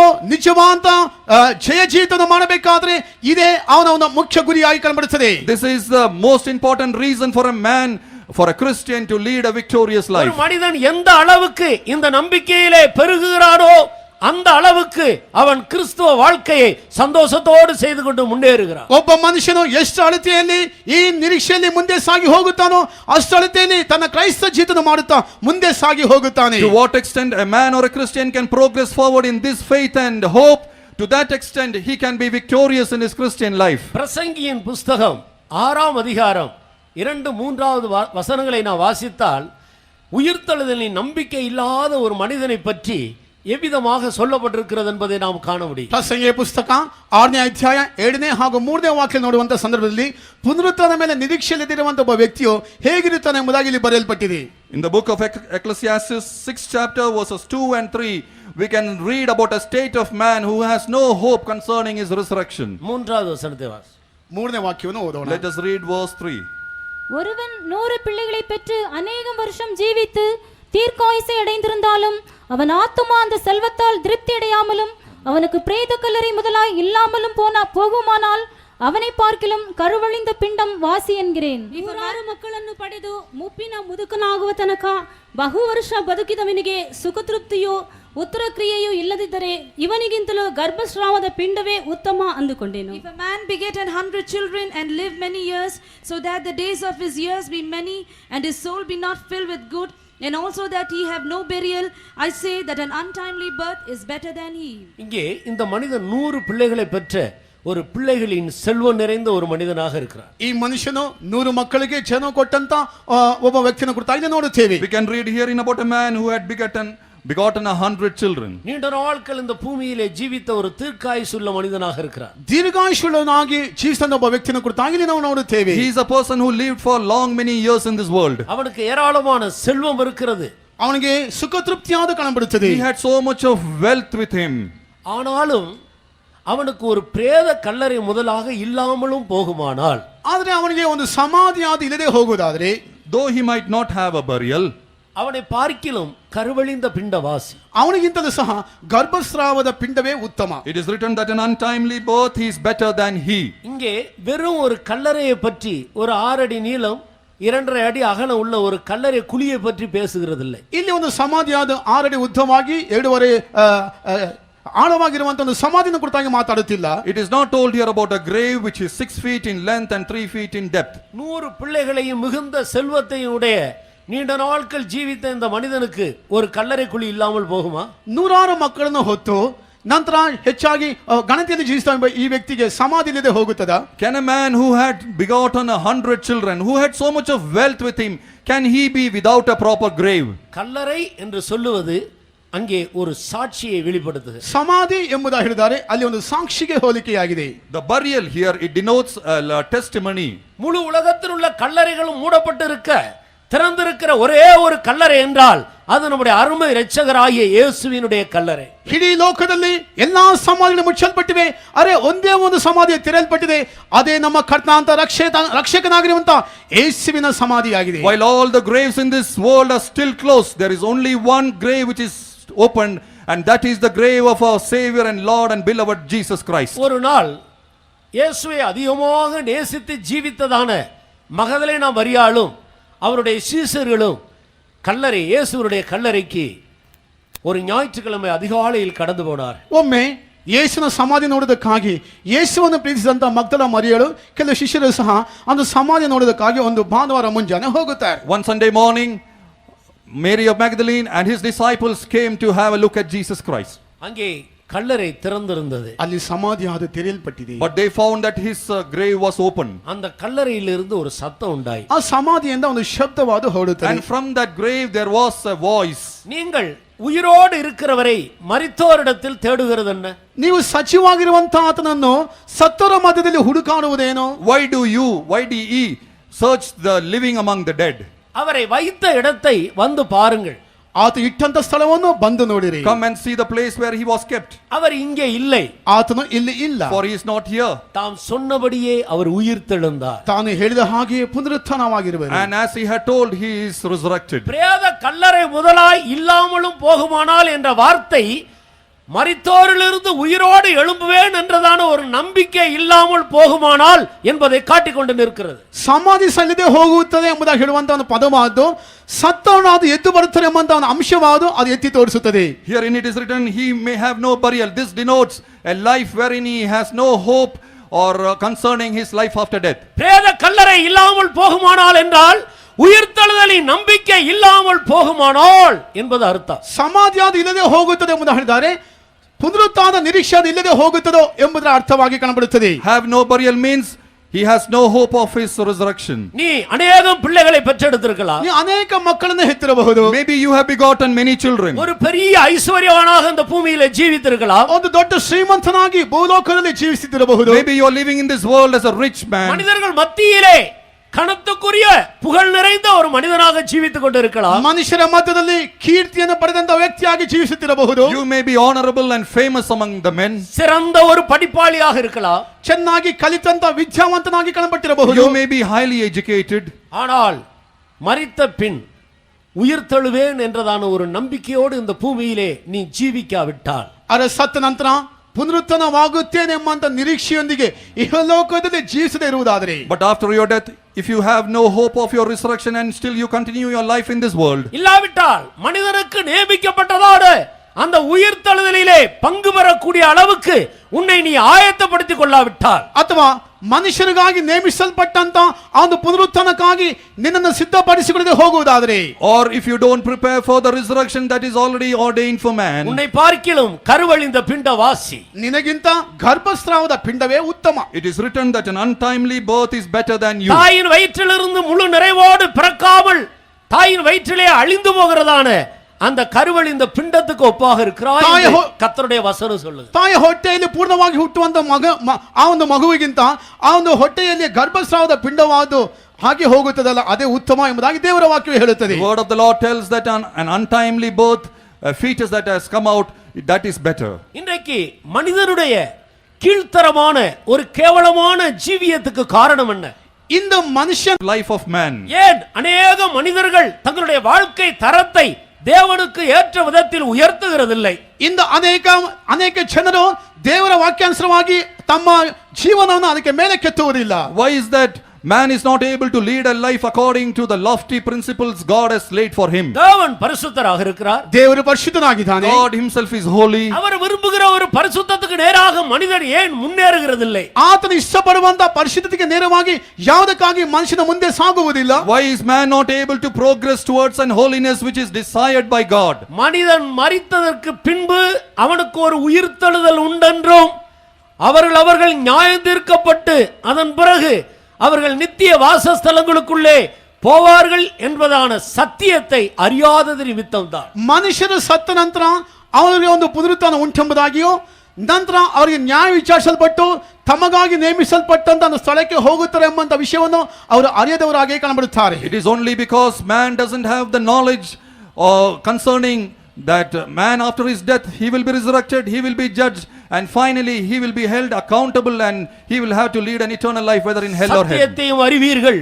சத்தியம் உங்களை விடுதலையாக்கும். ಸತ್ಯವನ್ನು ನೀವು ತಿಳಿದುಕೊಳ್ಳುವಿರಿ, ಸತ್ಯವನ್ನು ನಿಮ್ಮನ್ನು ಬಿಡಿಸುತ್ತದೆ. You shall know the truth and the truth shall set you free. நீ கட்டப்பட்டிருக்கிற சகல கட்டுகளிலிருந்து விடுதலையாக்கப்பட்டு உன்னுடைய வாழ்க்கை தரம் தேவனுடைய வாழ்க்கைக்கு அவர் எதிர்பார்க்கிற அந்த வாழ்க்கை நிலவரத்துக்கு ஏற்ற விதத்தில் உயர வேண்டுமானால் நீ உயிர்த்தெழுதலின் நம்பிக்கையை பற்றிய சத்தியத்தை அறிய வேண்டும். ನೀನು ಬಂಧಿಸಲ್ಪಟ್ಟಂತ ಎಲ್ಲ ಬಂಧನದಿಂದ ಬಿಚ್ಚಲ್ಪಟ್ಟವನಾಗಿ ಕರ್ತನಾದ ದೇವರ ಅವನ ಗುಣಮಟ್ಟಕ್ಕೆ ಮೇಲೆ ಎಬ್ಬಿಸಲ್ಪಡಬೇಕಾದ್ರೆ ಈ ಪುನರುತ್ಥಾನವಾಗುವಿಕೆ ಎಂಬಂತ ಸತ್ಯಗಳನ್ನು ನೀನು ಖಂಡಿತವಾಗಿ ತಿಳಿದುಕೊಳ್ಳಬೇಕು. If you have to be loosened from all your bindings and if you have to have that hope of resurrection, then this hope should work in you. சத்தியத்தையும் அறிவீர்கள், சத்தியம் உங்களை விடுதலை ஆக்கும். ಸತ್ಯವನ್ನು ತಿಳಿದುಕೊಳ್ಳುವಿರಿ, ಸತ್ಯವಾದ ನಿಮ್ಮನ್ನು ಬಿಡಿಸುತ್ತದೆ. You shall know the truth and the truth shall set you free. இந்த பூமியில் இருக்கிற ஒவ்வொரு மனிதனும் சத்தியத்தை அறியாத நிமித்தம் இன்றைக்கு சங்காரமாகிக் கொண்டிருக்கிறார்கள். ಈ ಭೂಲೋಕದಲ್ಲಿರುವಂತಹ ಮನುಷ್ಯರು ಸತ್ಯವನ್ನು ತಿಳಿದವರಾಗಿದ್ದರಿಂದಲೇ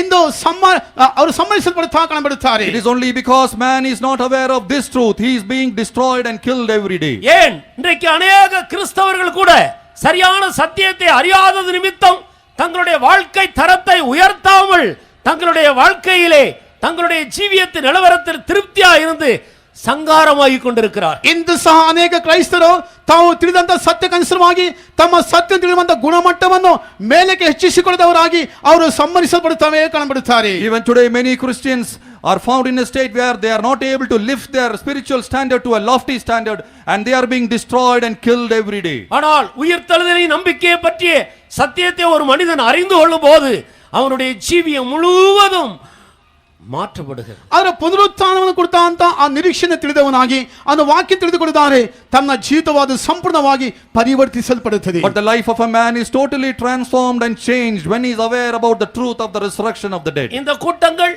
இந்த நாட்களிலே நாம் அறிந்து கொள்கிறதான சத்தியங்கள் நம்மில் அநேகருடைய ஜீவியத்தை மாற்றி அமைக்க போகிறது. ಈ ಕೂಟಗಳು ನಾವು ತಿಳಿದುಕೊಳ್ಳುವಂತ ಸತ್ಯದ ಮೂಲಕವಾಗಿ ನಮ್ಮ ಜೀವಿತದಲ್ಲಿ ಅನೇಕ ರೀತಿಯ ಬದಲಾವಣೆಗಳು ಉಂಟಾಗಲಿವೆ. These meetings and the truths that we are going to understand these days is going to radically change the life of many of us here. அதற்காகத்தான் தேவன் இந்த கடைசி நாட்களில் இப்படிப்பட்டதான சமயங்களை நமக்கு கிருபையாய் ஏற்படுத்தி கொடுக்கிறார். ಅದಕ್ಕಾಗಿ ಈ ದಿನಗಳಲ್ಲಿ ಕರ್ತನು ನಮಗೆ ಇಂತಹ ಕಾಲಗಳನ್ನು ಕೃಪೆಯಾಗಿ ನಮಗಾಗಿ ಕೊಡುತ್ತಾನೆ. That is why God very mercifully and gracefully he is allowing such times in our life. ஒவ்வொருவரும் உயிர்த்தெழுதலின் நம்பிக்கையை பெற்றுக்கொள்ளும்படி கர்த்தர் உதவி செய்வாரா. ಪ್ರತಿಯೊಬ್ಬರು ಸಹ ಪುನರುತ್ಥಾನದ ನಿರೀಕ್ಷೆಯನ್ನು ಹೊಂದಿಕೊಳ್ಳೋದಕ್ಕೆ ಕರ್ತನು ನಮಗೆ ಸಹಾಯ ಮಾಡಲಿ. May the Lord help each one of us to attain this hope of resurrection these days. இப்படி இருக்க உயிர்த்தெழுதல் என்றால் என்ன?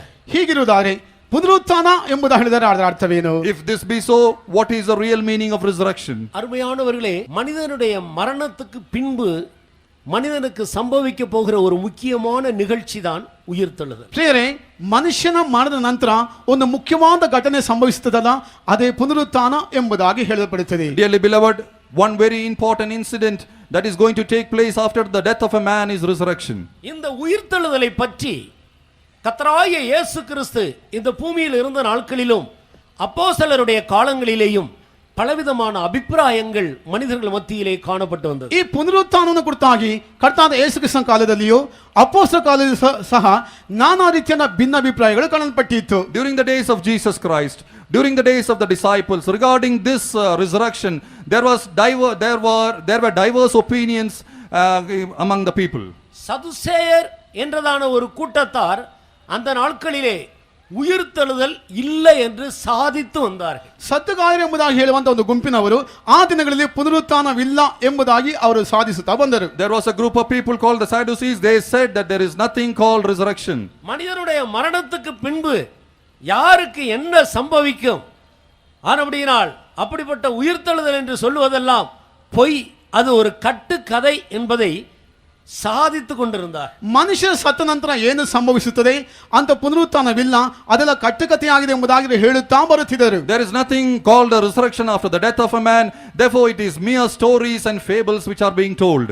பரிசேயர் என்ற மற்றொரு சமயத்தார் உயிர்த்தெழுதல் உண்டு, தேவதூதர்கள் உண்டு, ஆவி உண்டு என்று அவர்கள் உயிர்த்தெழுதல் உண்டு என்று சாதித்து வந்தார். ಪರಿಸೇಯರು ಎಂಬಂತ ಒಂದು ಗುಂಪಿನವರು ಪುನರುತ್ಥಾನ ಉಂಟು, ದೂತರು ಉಂಟು, ಆತ್ಮ ಉಂಟು ಎಂಬುದಾಗಿ ಪುನರುತ್ಥಾನವನ್ನು ಕುರಿತಾಗಿ ಅವರು ಸಾಧಿಸುತ್ತಾ ಹೇಳುತ್ತಾ ಬರುತ್ತಿದ್ದರು. But there was another group called the Pharisees. They said, yes, there is resurrection, there is a spirit, there are angels of God. இது நிமித்தம் பல சமயத்தில் சந்தர்ப்பங்களில் அவர்களுக்குள்ளே வாக்குவாதங்களும் பிரிவினைகளும் சண்டைகளும் உண்டாகி வந்தது. ಇದರ ನಿಮಿತ್ತವಾಗಿ ಹಲವು ಬಾರಿ ಅವರ ಜೀವಿತದಲ್ಲಿ ತರ್ಕಗಳು, ನಾನಾ ರೀತಿಯಂತ ಭಿನ್ನಾಭಿಪ್ರಾಯಗಳು ಅವರಲ್ಲಿ ಉಂಟಾಗುತ್ತಾ ಬರುತ್ತಿತ್ತು. Because of this there was difference of opinion and difference of clashes often among these people. இது அல்லாமல் இன்னொரு கூட்டத்தார் உண்டு. ಇವರ ಅಲ್ಲದೆ ಇನ್ನೊಂದು ಗುಂಪಿನವರು ಕಾಣಲ್ಪಟ್ಟಿದ್ದಾರೆ. Other than these two, there was another group of people. அவர்கள் உயிர்த்தெழுதல் உண்டு, ஆனால் அது நடந்து முடிந்தது, இனிமேல் அது யாருக்கும் கிடையாது என்று அது மூன்றாவது ஒரு கூட்டமாக அதை சாதித்துக் கொண்டிருந்தார். ಮೂರನೇ ಗುಂಪಿನವರು ಒಬ್ಬರು ಇದ್ದರು. ಅವರೇನು ಹೇಳ್ತಾರೆ ಗೊತ್ತಾ?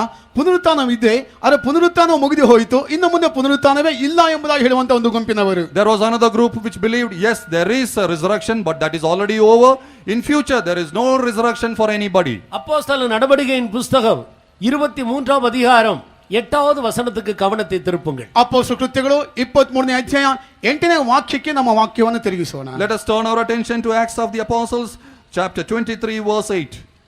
எண்ணத்தினால் என்றால் சதுசேயர் உயிர்த்தெழுதல் இல்லை என்றும் தேவதூதனும் ஆவியும் இல்லை என்றும் சொல்லுகிறார்கள், ಪರಿಸೇಯರೋ ಅವಿರಂಡಂ ಉಂಟೆಂದು ಒಪ್ಪಿಕೊಳ್ಳುகிறார்கள். ಯಾಕಂದ್ರೆ ಸತ್ತವರು ಎದ್ದು ಬರುವುದಿಲ್ಲವೆಂತಲೋ ದೇವದೂತನಾಗಲಿ ದೇಹವಿಲ್ಲದ ಆತ್ಮವಾಗಲಿ ಇಲ್ಲವೆಂತಲೋ ಸದ್ದುಕಾಯರು ಹೇಳುವರು. For the Sadducees say that there is no resurrection, neither angel nor spirit, but the Pharisees confess both. இரண்டாம் தீமோத்தேயுவின் புஸ்தகம் 2ஆம் அதிகாரம் 2ನೇ ಅಧ್ಯಾಯ 18வது வசனத்தை ஒரு வாசி. 18ನೇ ವಾಕ್ಯವನ್ನು ಓದೋಣ. 2 Timothy 2nd chapter verse 18. அவர்கள் சத்தியத்தை விட்டு விலகி உயிர்த்தெழுதல் நடந்தாயிற்றென்று சொல்லி சிலருடைய விசுவாசத்தை கவிழ்த்து போடுகிறார்கள். Truth have erred, saying that the resurrection is past already, and overthrow the faith of some. ಅವರು ಪುನರುತ್ಥಾನವು ಆಗಿ ಹೋಯಿತೆಂದು ಹೇಳುತ್ತಾ ಸತ್ಯಭ್ರಷ್ಟರಾಗಿ ಕೆಲವರ ನಂಬಿಕೆಯನ್ನು ಕೆಡಿಸುವವರಾಗಿದ್ದಾರೆ. ஒரு கூட்டத்தார் உயிர்த்தெழுதல் இல்லை என்று சொல்லுகிறார்கள். ಒಂದು ಗುಂಪಿನವರು ಪುನರುತ್ಥಾನವಿಲ್ಲ ಎಂಬುದಾಗಿ ಹೇಳುತ್ತಾರೆ. One group says that there is no resurrection. இன்னொரு கூட்டத்தார் உயிர்த்தெழுதல் உண்டு என்று சாதிக்கிறார்கள். Another ಗುಂಪಿನವರು ಪುನರುತ್ಥಾನ ಉಂಟೆಂಬುದಾಗಿ ಹೇಳುತ್ತಾರೆ. Another group says that yes, there is resurrection. மூன்றாவது கூட்டத்தார் உயிர்த்தெழுதல் நடந்தாயிற்று என்று சொல்லுகிறார்கள். ಮೂರನೇ ಗುಂಪಿನವರು ಪುನರುತ್ಥಾನವು ಮುಗಿದು ಹೋಯಿತು ಎಂಬುದಾಗಿ ಹೇಳುತ್ತಾರೆ. The third group says that the resurrection is past already. இப்படிப்பட்ட பல அபிப்பிராயங்கள் அந்த நாட்களில் காணப்பட்டதும் அன்றி இன்றைக்கும் கூட அப்படிப்பட்ட அபிப்பிராயங்கள் மனிதர்கள் மத்தியில உண்டு. ಇಂಥ ಅಭಿಪ್ರಾಯಗಳು ಆ ದಿವಸದಲ್ಲಿ ಕಾಣಲ್ಪಟ್ಟದ್ದು ಮಾತ್ರವಲ್ಲ, ಈ ದಿನಗಳಲ್ಲಿ ಸಹ ಮನುಷ್ಯರ ಮಧ್ಯದಲ್ಲಿ ಇಂಥ ಭಿನ್ನ ಅಭಿಪ್ರಾಯಗಳು ಕಾಣಬರುತ್ತಿವೆ. Not only was this diverse opinion found those days, even today these kind of different opinions are found today. சத்தியத்தை குறித்ததான ஒரு தெளிவு நமக்கு இராவிட்டால் நம்முடைய கிறிஸ்துவ ஜீவியமும் கூட ஒரு தெளிவற்ற, ஒரு நிச்சயமற்ற, ஒரு நோக்கம் அற்ற ஒரு ஜீவியமாகவே காணப்படும். ಸತ್ಯವನ್ನು ಕುರಿತಾದ ಸರಿಯಾದ ಸ್ವಸ್ಥತೆ ನಮ್ಮಲ್ಲಿ ಇಲ್ಲದೆ ಹೋಗುತ್ತಾರೆ, ದೇವರ ಕಾರ್ಯವನ್ನು ಕುರಿತಾಗಿಯೂ ಜೀವಿತನ ಕುರಿತಾಗಿಯೂ ಅಥವಾ ಉದ್ದೇಶದ ಕುರಿತಾಗಿಯೂ ಸಹ ಒಂದು ಸ್ವಸ್ಥತೆ ನಮ್ಮಲ್ಲಿ ಇಲ್ಲದೆ ಕಾಣಬರುತ್ತದೆ. If we don't have a clear mind within us regarding the truth, then our Christian life will be a blank one. It will be a life without any aim and purpose. மரித்தோர் எப்படி உயிர்த்தெழுவார்கள்? ಸತ್ತವರು ಯಾವ ರೀತಿಯಾಗಿ ಪುನರುತ್ಥಾನವಾಗುತ್ತಾರೆ? How can the dead be resurrected? கர்த்தராகிய இயேசு கிறிஸ்து இப்படிப்பட்டதான பல வித்தியாசமுள்ள ஜனத்தின் மத்தியிலே அவர் உயிர்த்தெழுதலை பற்றி என்ன சொன்னார்? ಕರ್ತನಾದ ಯೇಸು ಕ್ರಿಸ್ತನು ಇಂಥ ವ್ಯತ್ಯಾಸವುಳ್ಳಂತ ಜನ ಮಧ್ಯದಲ್ಲಿ ಪುನರುತ್ಥಾನವನ್ನು ಕುರಿತಾಗಿ ತಾನು ಏನು ಹೇಳುತ್ತಾರೆ? Jesus Christ, among the people who had such diverse opinion, what was his counsel to all of them? கர்த்தருடைய நாமத்துக்கு மகிமை உண்டாகட்டும். ಕರ್ತನಾಮಕ್ಕೆ ಮಹಿಮೆಯಾಗಲಿ. Praise be to his holy name. நீங்கள் லூக்கா எழுதின சுவிசேஷம் 21வது அதிகாரத்துக்கு கவனத்தை திருப்பும்போது, ಲೂಕನ ಬರೆದ ಸುವಾರ್ತೆ 21ನೇ ಅಧ್ಯಾಯವನ್ನು ಓದುವಾಗ, When you turn to the Gospel of Luke chapter 21, கர்த்தராகிய இயேசு மரித்தோரின் உயிர்த்தெழுதலை குறித்து இவ்விதமாய் அவர்களுக்கு சொன்னார். ಕರ್ತನಾದ ಯೇಸು ಕ್ರಿಸ್ತನು ಸತ್ತವರ ಪುನರುತ್ಥಾನ ಕುರಿತಾಗಿ ಈ ರೀತಿಯಾಗಿ ಹೇಳುತ್ತಾರೆ. Jesus Christ concerning the resurrection of the dead, he is talking in this manner. 35வது வசனத்திலிருந்து வாசி. 35ನೇ ವಾಕ್ಯದಿಂದ ಓದೋಣ. Verse 35 onwards, please read. லூக்கா சுவிசேஷம் 20ஆம் அதிகாரம் 35வது வசனம். ಲೂಕನ ಬರೆದ ಸುವಾರ್ತೆ 20ನೇ ಅಧ್ಯಾಯ 35ನೇ ವಾಕ್ಯದಿಂದ. Gospel of Luke 20:35 onwards. மறுமையையும் மரித்தோரிலிருந்து எழுந்திருக்குதலையும் அடைய பாத்திரராக எண்ணப்படுகிறவர்களோ பெண் கொள்வதும் இல்லை, பெண் கொடுப்பதும் இல்லை. அவர்கள் இனி மரிக்கவும் மாட்டார்கள். அவர்கள் உயிர்த்தெழுதலின் பிள்ளைகளானபடியால் தேவதூதருக்கு ஒப்பானவர்களுமாய் தேவனுக்கு பிள்ளைகளுமாய் இருப்பார்கள். அன்றியும் மரித்தோர் எழுந்திருப்பார்கள் என்பதை மோசேயும் முட்செடியை பற்றிய வாசகத்தில் காண்பித்திருக்கிறார். எப்படியெனில் கர்த்தரை ஆபிரகாமின் தேவன் என்றும் ஈசாக்கின் தேவன் என்றும் யாக்கோபின் தேவன் என்றும் சொல்லியிருக்கிறார். அவர் மரித்தோரின் தேவனாயிராமல் ஜீவனுள்ளோரின் தேவனாயிருக்கிறார். எல்லாரும் அவருக்கு பிழைத்திருக்கிறார்களே என்றார். ಆದರೆ ಆ ಲೋಕವನ್ನು ಸತ್ತವರೊಳಗಿಂದ ಪುನರುತ್ಥಾನವನ್ನು ಪಡೆಯುವುದಕ್ಕೆ ಯೋಗ್ಯರೆನಿಸಿಕೊಂಡಿರುವವರು ಮದುವೆ ಮಾಡಿಕೊಳ್ಳುವುದೂ ಇಲ್ಲ, ಮಾಡಿಕೊಡುವುದೂ ಇಲ್ಲ. ಅವರು ಇನ್ನೂ ಮರಣಕ್ಕೆ ಗುರಿಯಾಗುವುದೇ ಇಲ್ಲ. ಪುನರುತ್ಥಾನವನ್ನು ಹೊಂದಿದವರಾಗಿದ್ದು ದೇವದೂತರಿಗೆ ಸರಿಸಮಾನರು, ದೇವರ ಮಕ್ಕಳು ಆಗಿದ್ದಾರೆ. ಸತ್ತವರು ಬದುಕಿ ಏಳುತ್ತಾರೆಂಬುದು ಮೋಶೆಯು ಸೂಚಿಸಿದ್ದಾನೆ. ಅವನು ಪೊದೆಯ ಸಂಗತಿ ಇರುವ ಅಧ್ಯಾಯದಲ್ಲಿ ಕರ್ತನನ್ನು ಅಬ್ರಹಾಮನ ದೇವರು, ಇಸಾಕನ ದೇವರು, ಯಾಕೋಬನ ದೇವರು ಎಂದು ಹೇಳಿದ್ದಾರೆ. மோசே முட்செடியிலே ஒரு பச்சை முள்செடி பற்றி எரிந்து கொண்டிருக்கிற ஒரு காட்சியை வனாந்தரத்தில் கண்டார். ಮೋಶೆಯು ಅರಣ್ಯದಲ್ಲಿ ಹಸಿರಾಗಿರುವಂತ ಪೊದೆಯಾದು ಹತ್ತಿ ಹುರಿಯುವಂತ ದೃಶ್ಯವನ್ನು ಕಂಡನು. Moses in the wilderness, he saw a scene of a green bush burning. உற்று கவனிக்கிற வேளையில் அந்த முள்செடி கருகி போகவில்லை. ಅದನ್ನು ಲಕ್ಷ್ಯವಿಟ್ಟು ಗಮನಿಸುವಾಗ ಅದು ಪೊದೆಯಾದು ಹುರಿದು ಹೋಗಲಿಲ್ಲ. As Moses observed closely, he found that the bush was not burnt. வழக்கமாக செடிகள் எரிகிறது போன்ற ஒரு காட்சி அல்ல, இது ஒரு வித்தியாசமான காட்சியாக இருந்தது. ಯಥಾ ಪ್ರಕಾರವಾಗಿ ಗಿಡಗಳು ಹತ್ತಿ ಉರಿಯುತ್ತವಲ್ಲ, ಆ ರೀತಿಯಾದ ದೃಶ್ಯವಲ್ಲ, ಇದು ಸಂಪೂರ್ಣವಾಗಿ ವ್ಯತ್ಯಾಸವಾದ ದೃಶ್ಯವಾಗಿತ್ತು. It was not a scene which wherein the bushes normally burn. It was something different then. அருகில் சென்று இந்த அற்புத காட்சியை காண்பேன் என்று சொல்லி மோசே அருகே கடந்து போகிறார். ಸಮೀಪಕ್ಕೆ ಹೋಗಿ ಒಂದು ಅದ್ಭುತವಾದ ದೃಶ್ಯವನ್ನು ಕಾಣುತ್ತೇನೆ ಎಂಬುದಾಗಿ ಹೇಳಿಕೊಂಡು ಸಮೀಪಕ್ಕೆ ಹೋಗುತ್ತಾನೆ. To see this wonderful sight, Moses, he stepped forward. முட்செடி பேசுகிறது. ಆ ಒಂದು Began to speak. முட்செடியிலிருந்து ஒரு சத்தம் உண்டாயிற்று. ಮುಳ್ಳಿನ ಪೊದೆಯಿಂದ ಒಂದು ಶಬ್ದವಾದ ಬರುತ್ತದೆ. And out of the bush came out a voice. நீ நிற்கிற இடம் பரிசுத்த பூமி. ನೀನು ನಿಂತಿರುವಂತ ಸ್ಥಳವಾದ ಪರಿಶುದ್ಧವಾದ ಭೂಮಿಯಾಗಿದೆ. The place where you are standing is holy. உன் கால்களில் இருக்கிற பாதரட்சியை கலட்டி போடு. ನಿನ್ನ ಕಾಲಿನಂತ ಕೆರೆಗಳನ್ನು ಬಿಚ್ಚಿ ಹಾಕು. Put off the footwear from thee. நான் ஆபிரகாமின் தேவனும் ஈசாக்கின் தேவனும் ಯಾಕೋಬಿನ ದೇವನುமாக இருக்கிறேன். ನಾನು ಆಬ್ರಹಾಮನ ದೇವರು, ಈಸಾಕನ ದೇವರು, ಯಾಕೋಬನ For ದೇವರಾಗಿದ್ದೇನೆ. I am the God of Abraham, the God of Isaac, and the God of Jacob. இந்த சத்தத்தை மோசே கேட்கிற நாளில் ஆபிரகாமும் ஈசாக்கும் ಯಾಕೋಬும் இந்த பூமியில் இல்லை.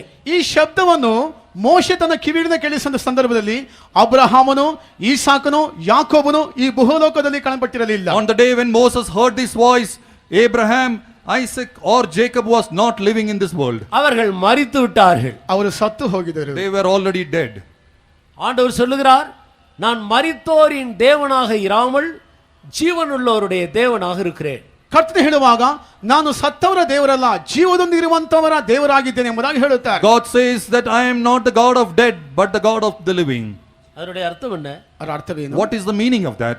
நான் மரித்தோரின் தேவனாக இராமல் ಜೀವನುಳ್ಳೋರಿன் தேவனாக இருக்கிறேன். ನಾನು ಸತ್ತವರ ದೇವರಾಗಿಲ್ಲ, ಜೀವಿಸುವವರ ದೇವರಾಗಿದ್ದೇನೆ. For I am not the God of dead but I am indeed the God of the living. இப்படி சொன்ன தேவ சத்தம் மரித்து போன 3 பேரை குறித்து நான் அவர்களுடைய தேவன் என்று சொல்லுகிறது. ಹೀಗೆ ಹೇಳುವಂತ ದೇವರ ಶಬ್ದವಾದ್ದು ಅವನು 3 ಜನರನ್ನು ಕುರಿತಾಗಿ ಹೇಳಿ ಅವರ ದೇವರಾಗಿದ್ದೇನೆ ಎಂಬುದಾಗಿ ಹೇಳುತ್ತಾರೆ. The voice of God saying this, he is saying that I am the God of these 3 people who are already dead and gone. நான் ஆபிரகாமின் தேவனும் ஈசாக்கின் தேவனும் யாக்கோபின் தேவனுமாக இருக்கிறேன் என்று மரித்ததான இந்த 3 பேருடைய பெயரை சொல்லி நான் மரித்தோருக்கு தேவனாய் இராமல் ಜೀವನುಳ್ಳೋருக்கு தேவனாய் இருக்கிறேன் என்றார். ನಾನು ಅಬ್ರಹಾಮನ ದೇವರು, ಈಸಾಕನ ದೇವರು, ಯಾಕೋಬನ ದೇವರು ಎಂಬುದಾಗಿ ಈಗಾಗಲೇ ಸತ್ತವರ ವ್ಯಕ್ತಿಗಳನ್ನು ಕುರಿತಾಗಿ ಹೇಳಿ ನಾನು ಸತ್ತವರಿಗೆ ದೇವರಲ್ಲ ಜೀವಿಸುವವರಿಗೆ ದೇವರಾಗಿದ್ದೇನೆ ಎಂಬುದಾಗಿ ಆತನು ಹೇಳುತ್ತಾನೆ. He is saying that I am the God of Abraham, the God of Isaac and the God of Jacob.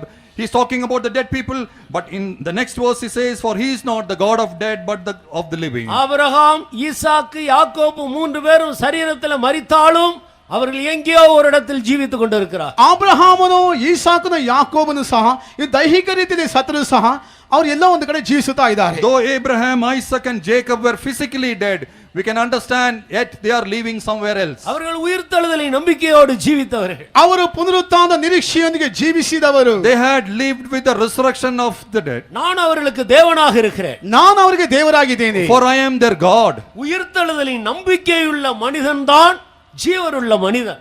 ಪುನರುತ್ಥಾನದ ನಿರೀಕ್ಷೆಯುಳ್ಳಂತ ಅವನು ಮನುಷ್ಯನೇ ನಿಜವಾದ ಜೀವಿಸುವಂತ ಮನುಷ್ಯನಾಗಿದ್ದಾನೆ. Only a person with the hope of resurrection is a true living person. இந்த நம்பிக்கை இல்லாத மனிதர்கள் உயிரோடு இருந்தாலும் அவர்கள் செத்தவர்களே. ಈ ನಿರೀಕ್ಷೆಯಿಲ್ಲದೆ ಇರುವಂತ ಮನುಷ್ಯರು ಜೀವದಲ್ಲಿ ಇದ್ದರೂ ಸಹ ಸತ್ತವರಾಗಿರುತ್ತಾರೆ. If you don't have the hope of resurrection within you, you may be living but yet you are dead. இந்த நம்பிக்கையுடைய ಜೀವನುಳ್ಳ ಜನங்களுக்கு தேவன் தேவனாக இருக்கிறார். ಈ ನಿರೀಕ್ಷೆಗೆ ಕಾಣಪಡುವಂತ ಜೀವದಲ್ಲಿರುವ ಮನುಷ್ಯರಿಗೆ ದೇವರು ಜೀವನಂತ ದೇವರಾಗಿ ಕಾಣಪಡುತ್ತಾನೆ. It is only for those people who have this hope of resurrection, our God is a true God for them. இந்த வார்த்தைகளை கேட்டுக்கொண்டிருக்கிற அருமையானவர்களே, ಈ ವಾಕ್ಯ ಕೇಳುತ್ತಿರುವಂತ ಪ್ರಿಯರೇ, Oh dearly beloved who listen to these words, மனிதன் மரிக்கிறதோடு கூட இந்த சரீரத்தில் மரிக்கிறதோடு கூட அவனுடைய வாழ்க்கை முடிவடைந்து விடுகிறதில்லை. ಮನುಷ್ಯನ ದೈಹಿಕ ರೀತಿಯೊಂದಿಗೆ ಸತ್ತ ನಂತರ ಅವನ ಜೀವವಾದ ಅದರೊಂದಿಗೆ ಅಂತ್ಯಗೊಳ್ಳುವುದಿಲ್ಲ. when a man dies in this world, his life doesn't come to an end with that. இதை குறித்து பிரசங்கி 12ஆம் அதிகாரத்தில் 5வது வசனத்திலும் 7வது வசனத்திலும்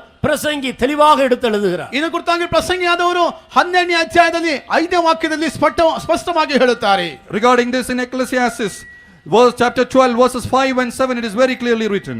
மண்ணானது தான் முன்பு இருந்த பூமிக்கும் ஆவி தன்னை தந்த தேவரிடத்திற்கும் போக வேண்டும். ಮಣ್ಣಾದು ಭೂಮಿಗೆ ಸೇರಿಸಲ್ಪಡುತ್ತದೆ, ಆತ್ಮವಾದು ಕೊಡಲ್ಪಟ್ಟಂತ ಆತ್ಮ ಬಳಿಗೆ ಹೋಗುತ್ತದೆ. Verse 7, then shall the dust return to the earth as it was, and the spirit shall return to God who gave it. மண் என்றால் இந்த சரீரத்தை சொல்லுகிறார். ಮಣ್ಣು ಎಂಬುದಾದರೆ ಇನ್ನು ದೇಹವನ್ನು ಕುರಿತಾಗಿ ಹೇಳುತ್ತಾರೆ. The dust, it denotes this physical body. இந்த சரீரம் முன்பு இந்த மண்ணிலிருந்து எடுக்கப்பட்டது. ಈ ದೇಹವಾದು ಅದು ಮುಂಚಿತವಾಗಿ ಇನ್ನು ಮಣ್ಣಿನಿಂದ ತೆಗೆಯಲ್ಪಟ್ಟಿದೆ. This physical body was first of all taken out of the dust. தேவன் தன்னுடைய சொந்த கையினாலே மண்ணை எடுத்து அவனை தன்னுடைய ரூபத்தின்படி அவனை உருவாக்கி அவனுடைய நாசியிலே தன்னுடைய சுவாசத்தை ஊதினார். ದೇವರು ತನ್ನ ಸ್ವಂತ ಕೈಯಿಂದ ಆ ಒಂದು ಮಣ್ಣನ್ನು ತೆಗೆದು ತನ್ನ ಹೋಲಿಕೆ ಅನುಸಾರ ಉಂಟುಮಾಗಿ ಅವನ ಮೂಗಿನಲ್ಲಿ ಶ್ವಾಸವನ್ನು ಊದಿದರು. God took the dust out of the earth with his own hands. He formed man out of his own image and form and put the living breath into him. அவன் ஜீவ ஆத்மான. ಅವನು ಬದುಕುವ ಪ್ರಾಣಿಯಾದನು. And thus he became a living soul. ஆனபடியால்தான் மண்ணான இந்த சரீரம் தான் முன்பு இருந்த பூமிக்கு அது திரும்ப வேண்டும். ಆದರೆ ನಾನು ಮಣ್ಣಾಗಿರುವಂತ ದೇಹವಾದು ತಾನು ಮುಂಚೆ ಇರುವಂತ ಅದೇ ಭೂಮಿಗೆ ಹಿಂದಿರುಗಬೇಕು. That is why it is written, the dust must return to the earth as it was. எவ்வளவு பலவாய்ந்த ஒரு சரீரமாக இருந்தாலும் நாம் மண்ணில் அடக்கம் பண்ணும்போது சில நாட்களுக்குள்ளாக இந்த மண்ணு இந்த மனிதனை தன்னை போல மாற்றி விடுகிறது. ಎಷ್ಟು ಬಲಿಷ್ಠವಾದ ವ್ಯಕ್ತಿ ಆದರೂ ಸಹ ನಾವು ಹೂಣಿಟ್ಟ ನಂತರ ಕೆಲವು ದಿನಗಳ ನಂತರ ಅವನ ಮಣ್ಣು ಅದು ಅವನ ಮನುಷ್ಯನು ತನ್ನ ಹಾಗೆಯೇ It ಪರಿವರ್ತಿಸುತ್ತದೆ. doesn't matter how physically strong you are. Once you are dead and buried, within a few days, this dust will consume your physical body. இந்த மாமிசமும் இரத்தமும் தேவனுடைய ராஜ்யத்தை சுதந்தரிக்காது. ಈ ರಕ್ತವು ಮಾಂಸವು ದೇವರ ಪರಲೋಕ ರಾಜ್ಯವನ್ನು ಸ್ವತಂತ್ರಿಸಿಕೊಳ್ಳುವುದಿಲ್ಲ. For this flesh and blood shall not inherit the kingdom of God. மனிதனை மண்ணினால உருவாக்கினார். ஆவி தேவனிடத்திலிருந்து வந்தது. இந்த மண்ணால் உருவாக்கப்பட்ட இந்த சரீரம் ஆவியும் சேர்ந்துதான் இன்றைக்கு மனிதன் உயிருள்ளவனாக காணப்படுகிறான். ಮಣ್ಣಿನ ಮೂಲಕವಾಗಿ ದೇವರು ಉಂಟು ಮಾಡಿದ್ರು, ಆತ್ಮವಾದ ದೇವರು ದಯಪಾಲಿಸಿದ್ದು, ಮಣ್ಣು ಒಂದು ಆತ್ಮ ಸೇರಿಯೇ ಅವನು ಮನುಷ್ಯನ ಎಂಬುದಾಗಿ ಕರೆಯಲ್ಪಡುತ್ತಾನೆ. God created man out of the dust. He put his living breath in him. Therefore the spirit and the dust together is the living man today. ஆவி தன்னை தந்த தேவனிடத்திற்கு போக வேண்டும். ಆತ್ಮವಾದು ತನ್ನನ್ನು ದಯಪಾಲಿಸಿರುವಂತ ದೇವರ ಬಳಿಗೆ ಹೋಗಬೇಕು. The spirit ultimately has to return back to the God which gave it. மனிதன் அழிவுக்குரியவன் அல்ல. ಮನುಷ್ಯನು ನಾಶವಾಗಿ ಹೋಗುವಂತ ಮನುಷ್ಯನಲ್ಲ. Man is not a corruptible person. சரீரத்தில் மனிதன் மரித்தாலும் அவன் எங்கேயோ ஒரு இடத்தில் அவருடைய ஆவியில் அவன் ஜீவித்துக் கொண்டிருக்கிறான். ದೈಹಿಕ ರೀತಿಯಲ್ಲಿ ಮನುಷ್ಯನ ಸತ್ರು ಸಹ ಒಂದು ಸ್ಥಳದಲ್ಲಿ ಅವನು ಆತ್ಮನಾಗಿ ಜೀವಿಸುತ್ತಾ ಇರುತ್ತಾನೆ. Though physically a man may die, yet in his spirit he has to live somewhere. எப்படி ஜீவித்து மரித்தாலும் எல்லா மனிதர்களுக்கும் மரித்ததற்கு பின்பு ஒரு உயிர்த்தெழுதல் உண்டு. ಹೇಗೆ ಜೀವಿಸಿ ಸತ್ರು ಸಹ ಎಲ್ಲ ಮನುಷ್ಯರಿಗೆ ಸತ್ತ ನಂತರ ಒಂದು ಪುನರುತ್ಥಾನ ಉಂಟು. It doesn't matter how you lived and how you died, yet after your death there is a resurrection kept for every man. அதை குறித்து வருகிற நாட்களில் இன்னும் சற்று தெளிவாக நாம் சிந்திக்கலாம். ಅದನ್ನು ಕುರಿತಾಗಿ ಮುಂಬರುವಂತ ದಿನಗಳಲ್ಲಿ ನಾವು ಸ್ಪಷ್ಟವಾಗಿ ನಾವು ತಿಳಿದುಕೊಳ್ಳೋಣ. Regarding this in the days to come we will meditate and discuss more clearly. உயிர்த்தெழுதலிலே எத்தனை பகுதிகள் உண்டு? ಪುನರುತ್ಥಾನದಲ್ಲಿ ಎಷ್ಟು ಭಾಗಗಳು ಉಂಟು? How many parts or how many orders are there in அதிலே resurrection? எத்தனை வரிசைகள் இருக்கிறது? ಎಷ್ಟು ತರಗತಿಗಳು ಅದರಲ್ಲಿ ಕಾಣப்படுತ್ತವೆ? How many orders are there in this அதிலே resurrection? உயர்ந்த உன்னதமான அனுபவம் எது? ಅದರಲ್ಲಿ ಉನ್ನತವಾದ ಶ್ರೇಷ್ಠವಾದ ಅನುಭವ ಯಾವುದು? Which is the most lofty experience of these? அதற்காக இந்த பூமியில் எப்படிப்பட்ட ஒரு வாழ்க்கை நாம் செய்ய வேண்டும்? ಅದಕ್ಕಾಗಿ ಭೂಲೋಕದಲ್ಲಿ ಎಂತ ಜೀವನವನ್ನು ನಾವು ಮಾಡಬೇಕು? To attain that, what kind of a life we need to live in this world? அதற்கு நாம் கொடுக்க வேண்டிய கிரயம் என்ன? ಅದಕ್ಕೆ ನಾವು ಕೊಡಬೇಕಾದ ಕ್ರಯವೇನು? What is the price we need to pay for that? இந்த சத்தியங்களை அறியும் போது இந்த சத்தியங்கள் நம்மை விடுவிக்கும்.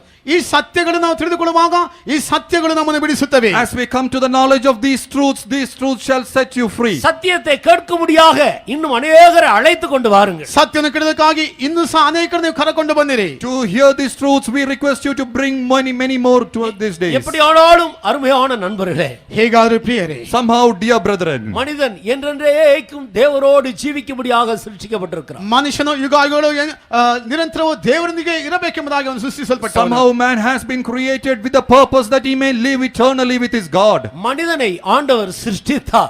ಮನುಷ್ಯನನ್ನು ದೇವರು ಸೃಷ್ಟಿಸಿದರು. Man was created by God.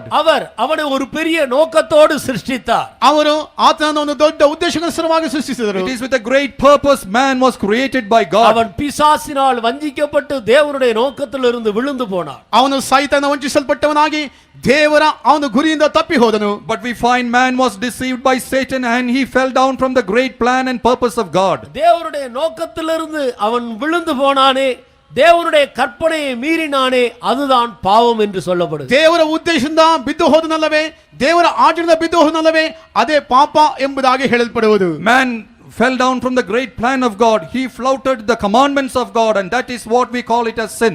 அன்றைக்கு தான் மனிதனுக்குள்ளே மரணம் உள்ளே பிரவேசித்தது. ಅಂದು ಮನುಷ್ಯನ ಜೀವಿತದಲ್ಲಿ ಮರಣವಾದು ಪ್ರವೇಶಿಸಿತು. It was then death entered into man. உயிர்த்தெழுவதை நாம் அறிந்து கொள்வதற்கு முன்பாக மரணம் என்றால் என்ன, அது எப்படி மனிதனுக்குள்ள வந்தது என்பதை நாம் அறியும் பொழுதுதான் உயிர்த்தெழுதலின் அவசியத்தை பற்றி ನಾವು விளங்கிக் கொள்ள முடியும். ಪುನರುತ್ಥಾನವನ್ನು ಕುರಿತಾಗಿ ತಿಳಿದುಕೊಳ್ಳೋದಕ್ಕೆ ಮುಂಚಿತವಾಗಿ ಮನುಷ್ಯನ ಮರಣವು ಹೇಗೆ ಉಂಟಾಯಿತು, ಅದು ಹೇಗೆ ಸಂಭವಿಸಿತು ಎಂಬ ಅಂಶ ನಾವು ತಿಳಿದುಕೊಳ್ಳುವಾಗ ಮಾತ್ರವೇ ಅದು ಪುನರುತ್ಥಾನವನ್ನು ಕುರಿತಾಗಿ ನಾವು ಚೆನ್ನಾಗಿ ತಿಳಿದುಕೊಳ್ಳೋದಕ್ಕೆ ಸಾಧ್ಯವಾಗುತ್ತದೆ. Before we come to an understanding about resurrection, we need to first of all understand how did this death come into man. Only then we can have a clear meaning and understanding concerning resurrection. தேவன் மனிதனுக்கு கொடுத்த கற்பனையை அவன் மீறின போது பாவம் மனிதனுக்குள்ளே பிரவேசித்தது, அதோடு கூட மரணம் அவனை ஆண்டு கொண்டது. ದೇವರು ಮನುಷ್ಯನ ಕೊಟ್ಟಂತ ಒಂದು ಕಟ್ಟಳೆಯನ್ನು ಅವನು ಆಜ್ಞೆಯನ್ನು ಮೀರಿ ಹೋದಂತ ಸಂದರ್ಭದಲ್ಲಿ ಪಾಪವು ಪ್ರವೇಶಿಸಿತು, ಅದರೊಂದಿಗೆ ಮರಣವೂ ಸಹ ಪ್ರವೇಶಿಸಿತು. When man disobeyed God, he flouted the commandments of God. Sin entered into man, and that's how first of all death came into man. பாவத்தின் சம்பளம் தான் மரணம். ಪಾಪದ ಸಂಬಳವೇ ಮರಣ. For the wages of sin is death. வேலை செய்கிற ஒரு மனிதனுக்கு கூலி கொடுப்பது நியாயம்தானே? ಕೆಲಸ ಮಾಡುವಂತ ಒಬ್ಬ ವ್ಯಕ್ತಿಗೆ ಕೂಲಿ ಕೊಡುವುದು ನ್ಯಾಯವಲ್ಲವೇ? For a man who is laboring, it is a just thing to pay him the wages. அதே போல மனிதன் பாவம் செய்தது நிமித்தம் பாவத்துக்கு கொடுக்கப்பட்ட ஒரு கூலி தான் மரணமாக காணப்படும். ಅದೇ ರೀತಿಯಾಗಿ ಪಾಪ ಮಾಡುವಂತ ವ್ಯಕ್ತಿಗೆ ಅವನು ಕೊಡಲ್ಪಟ್ಟದ ಕೂಲಿಯೇ ಮರಣ ಎಂಬುದಾಗಿ In the ಕರೆಯಲ್ಪಡುತ್ತದೆ. same manner, when man committed sin, the wages of sin given to him was death. இந்த மரணத்தை பற்றி முக்கியமான 2 காரியங்களை சொல்லி முடிக்க விரும்புகிறேன். ಈ ಮರಣವನ್ನು ಕುರಿತಾಗಿ ವಿಶೇಷವಾಗಿ 2 ಕಾರಣಗಳನ್ನು ಹೇಳಿ ನಾನು ಮುಗಿಸಲಿಕ್ಕೆ ಬಯಸುತ್ತೇನೆ. Today I want to conclude by telling you 2 very important things about death. மரணம் என்றால் வேதம் பொதுவாக 2 மரணத்தை குறித்து தெளிவாக நமக்கு போதிக்கிறது. ಮರಣ ಎಂಬುದಾಗಿ ಹೇಳಿದರೆ ಸತ್ಯವೇದವಾದ ಸ್ಪಷ್ಟವಾಗಿ 2 ಮರಣವನ್ನು ಕುರಿತಾಗಿ ಬೋಧಿಸುತ್ತದೆ. When you talk about death, the scripture tells us about 2 different types of death. மரணம் என்கிற வார்த்தை வேதத்தில் பல இடங்களில் எழுதப்பட்டிருக்கிறது. ಮರಣ ಎಂಬಂತ ಪದವಾದು ಸತ್ಯವೇದದಲ್ಲಿ ಹಲವು ಕಡೆ ಲಿಖಿತವಾಗಿದೆ. This death it is written in various places in the scripture. எல்லா இடங்களிலேயும் மரணம் என்ற வார்த்தைக்கு ஒரே பொருள் அல்ல. ಎಲ್ಲಾ ಕಡೆಗಳಲ್ಲಿ ಹೇಳಲ್ಪಟ್ಟ ಪದಗಳಿಗೆ ಮರಣ ಎಂಬಂತ ಆ ಒಂದು ಪದಕ್ಕೆ ಒಂದೇ ಅರ್ಥವಲ್ಲ. But the same meaning cannot be applied to all the verses in the Bible. 9க்கும் மேலான அர்த்தங்களை இந்த மரணம் என்கிற வார்த்தை வெளிப்படுத்தி கொண்டு காணப்படுகிறது. 9ಕ್ಕಿಂತಲೂ ಮಿಗಿಲಾದ ಅರ್ಥಗಳನ್ನು ಈ ಮರಣ ಎಂಬಂತ ಒಂದು ಪದಕ್ಕೆ ಅರ್ಥವಾಗಿ ಕೊಡಲ್ಪಡುತ್ತದೆ. For this word death, 9 different meanings or interpretations can be given. குறிப்பாக 2 காரியங்களை உங்களுக்கு முன்பாக வைக்கிறேன். ನಿರ್ದಿಷ್ಟವಾಗಿ 2 ಕಾರ್ಯಗಳನ್ನು ನಿಮ್ಮ ಮುಂದೆ ಇಡುತ್ತೇನೆ. Very specifically, I want to place 2 meanings before you. மரணம் என்றால் பிரிவு என்ற அர்த்தம். ಮರಣ ಎಂಬುದಾದರೆ ಅಗಲುವಿಕೆ ಎಂಬಂತ ಅರ್ಥ. When you talk about death, death is a separation. ஒன்று ஆத்மாவில் உள்ள மரணம். ಮೊದಲಾಗಿ ಆತ್ಮದಲ್ಲಿರುವಂತ ಒಂದು ಮರಣ. First is a death in our soul. இன்னொன்று சரீரத்தில் உள்ள மரணம். ಮತ್ತೊಂದು ದೈಹಿಕ ರೀತಿಯಲ್ಲಿ ಸಂಭವಿಸುವಂತ ಮರಣ. The other one is the death in our physical body.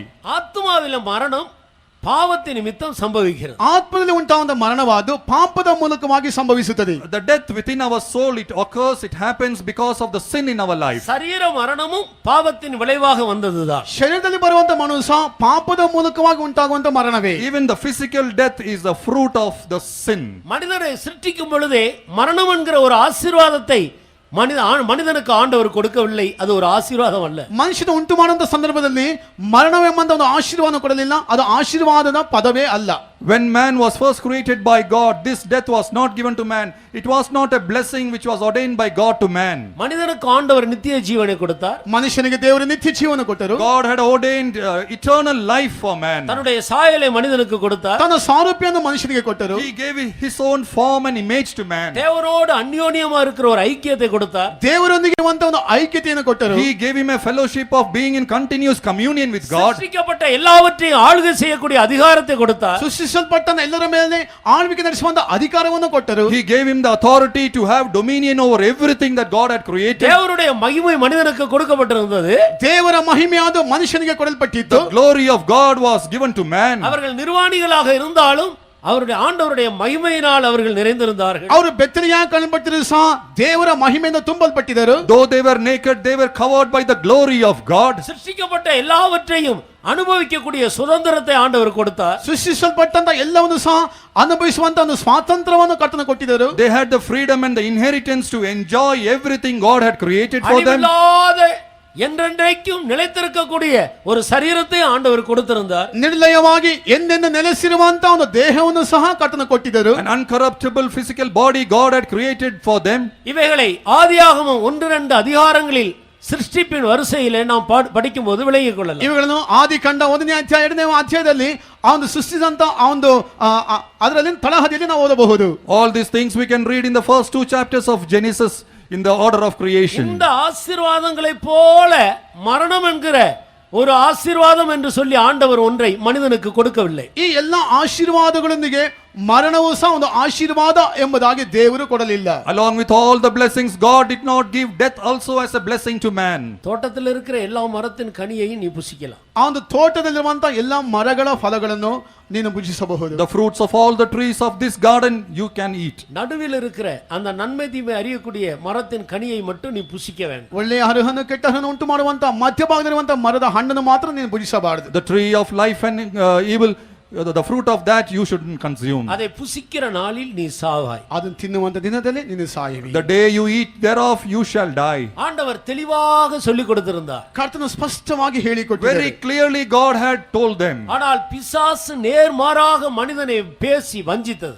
ಅರೆ ಸೈತನ ತದ್ವಿರುದ್ಧವಾಗಿ ಅವನ ಬಳಿ ಮಾತಾಡಿ ವಂಚಿಸಿದನು. But contrary to that, Satan came, deceived and spoke to man. ஏவாள் வஞ்சிக்கப்பட்டார். ಹವ್ವಳು ವಂಚಿಸಲ್ಪಟ್ಟಳು. We find Eve was deceived. ஏவாளின் மூலம் ஆதாம் வஞ்சிக்கப்பட்டார். ಹವ್ವಳ ಮೂಲಕವಾಗಿ ಆದಾಮನು ಸಹ ವಂಚಿಸಲ್ಪಟ್ಟನು. Because of Eve, Adam was also deceived. இவ்விதமாக அவர்கள் தேவனுடைய கற்பனையை மீறின போது பாவம் உள்ளே பிரவேசித்தது. ಈ ರೀತಿಯಾಗಿ ದೇವರ ಆಜ್ಞೆಗಳನ್ನು ಮಿತಿ ಮೀರಿದಾಗ ಪಾಪವು ಅವರ ಒಳಗಡೆ ಪ್ರವೇಶಿಸಿತು. In this manner, when they flouted the commandments of God, sin entered into man. அன்றைக்கே ஆதாமும் ஏவாளும் மரித்தார்கள். ಅಂದೇ ಹವ್ವಳು ಆದಾಮನು ಮೃತ್ಯು ಹೊಂದಿದರು. On that very same day, Adam and Eve had died. இந்த மரணம் எப்படிப்பட்டது?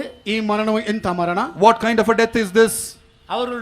அவர்களுக்கும் தேவனுக்கு இடையில இருக்கிறதான அந்த ஐக்கியத்தில் பிரிவு உண்டாயிற்று. ಅವರಿಗೂ ದೇವರಿಗೂ ನಡುವೆ ಇದ್ದಂತ ಒಂದು ಐಕ್ಯತೆಯಲ್ಲಿ ಅಗಲುವಿಕೆ ಉಂಟಾಯಿತು. Between the communion and the fellowship that they had with God, there was suddenly a separation. மனிதனை சிருஷ்டித்து அவருடைய நாசியில தன்னுடைய ஆவியை ஊதினாரே. ಮನುಷ್ಯನ ಉಂಟು ಮಾಡಿ ಅವನ ಮೂಗಿನಲ್ಲಿ ತನ್ನ ಶ್ವಾಸವನ್ನು ಊದಿದರಲ್ಲ. God created man and put his living breath into him. பாவம் உள்ளே பிரவேசித்த போது அந்த ஆவி தேவனை விட்டு பிரிந்தது. ಪಾಪ ಒಳಗೆ ಪ್ರವೇಶಿಸಿದಾಗ ಅವನ ಆತ್ಮವಾದು ದೇವರನ್ನ ಬಿಟ್ಟು ಅಗಲಿ ಹೋಯಿತು. When sin entered into man, that living spirit was separated from him. இப்பொழுது மனிதர் தேவனுடைய பார்வையில் இருந்து விலகி போனார். ಈಗ ಮನುಷ್ಯನು ದೇವರ ದೃಷ್ಟಿಯಿಂದ ಅಗಲಿ ಹೋಗಿ ಬಿಟ್ಟನು. Right now in the sight of God, man has been separated from God. தேவனோடு எந்த விதமான தொடர்பு கொள்ள முடியாத ஒரு இடத்தில் அந்த மீறுதல் அவனை கொண்டு வந்து நிறுத்திற்று. ದೇವರೊಂದಿಗೆ ಯಾವ ರೀತಿಯ ಸಂಪರ್ಕವಿಲ್ಲದೆ ಇರುವಂತ ರೀತಿಯಲ್ಲಿ ಅವನ ಒಂದು ಅಗಲುವಿಕೆಯಾದ ಕಾಣಲ್ಪಟ್ಟಿತ್ತು. That transgression brought man to a place wherein he can have no more contact with God. அதே நேரத்தில் ஆதாமும் ஏவாளும் சரீரத்தில் உயிரோடு இருக்கிறார்கள். ಅದೇ ಸಂದರ್ಭದಲ್ಲಿ ಆದಾಮನ ಹವ್ವಳು ದೈಹಿಕ ರೀತಿಯಲ್ಲಿ ಜೀವದೊಂದಿಗೆ ಕಾಣப்படுತ್ತಾರೆ. At the same time, Adam and Eve, they were alive in their physical bodies. பாவம் செய்கிற ஆத்மாவே சாகும் என்ற வசனத்தின்படி அவர்கள் பாவம் செய்தது நிமித்தம், மீறுதலுக்கு உட்பட்டது நிமித்தம் தேவனோடு அவர்களுக்கு இருந்ததான தொடர்பு துண்டிக்கப்பட்டு தேவனை விட்டு விலகி போனார்கள். ஆவியிலே பிரிவு உண்டாயிற்று. ಪಾಪ ಮಾಡುವಂತ ಆತ್ಮವಾದ ಸತ್ತು ಹೋಗುತ್ತದೆ ಎಂಬುದಾಗಿ ಅವನ ವಾಕ್ಯಕ್ಕನುಸಾರವಾಗಿ ಅವರ ಅತಿಕ್ರಮದ ಮೂಲಕವಾಗಿ ಪಾಪದ ಮೂಲಕವಾಗಿ ದೇವರಿಂದಿರುವಂತ ಅನ್ಯೋನ್ಯತೆಯನ್ನು ಐಕ್ಯತೆಯಾದ ಕತ್ತರಿಸಲ್ಪಟ್ಟು ಆಗಲಿ ದೂರವಾಗಿ ಹೋದರು. According to the verse that the soul which sinneth shall die, Adam and Eve, because of the transgression and because they flouted the law of God, they were separated from the communion and the fellowship that they had once enjoyed with God. இந்த மரணத்துக்கு பேர் ஆத்தும மரணம். ಈ ಮರಣಕ್ಕೆ ಹೆಸರು ಆತ್ಮದ ಮರಣ. The name of this death is death of the soul. இன்றைக்கு இந்த பூமியில் ஜீவிக்கிற ஒவ்வொரு மனிதனும் இந்த மரணத்தை சுமந்து கொண்டுதான் திரிகிறார்.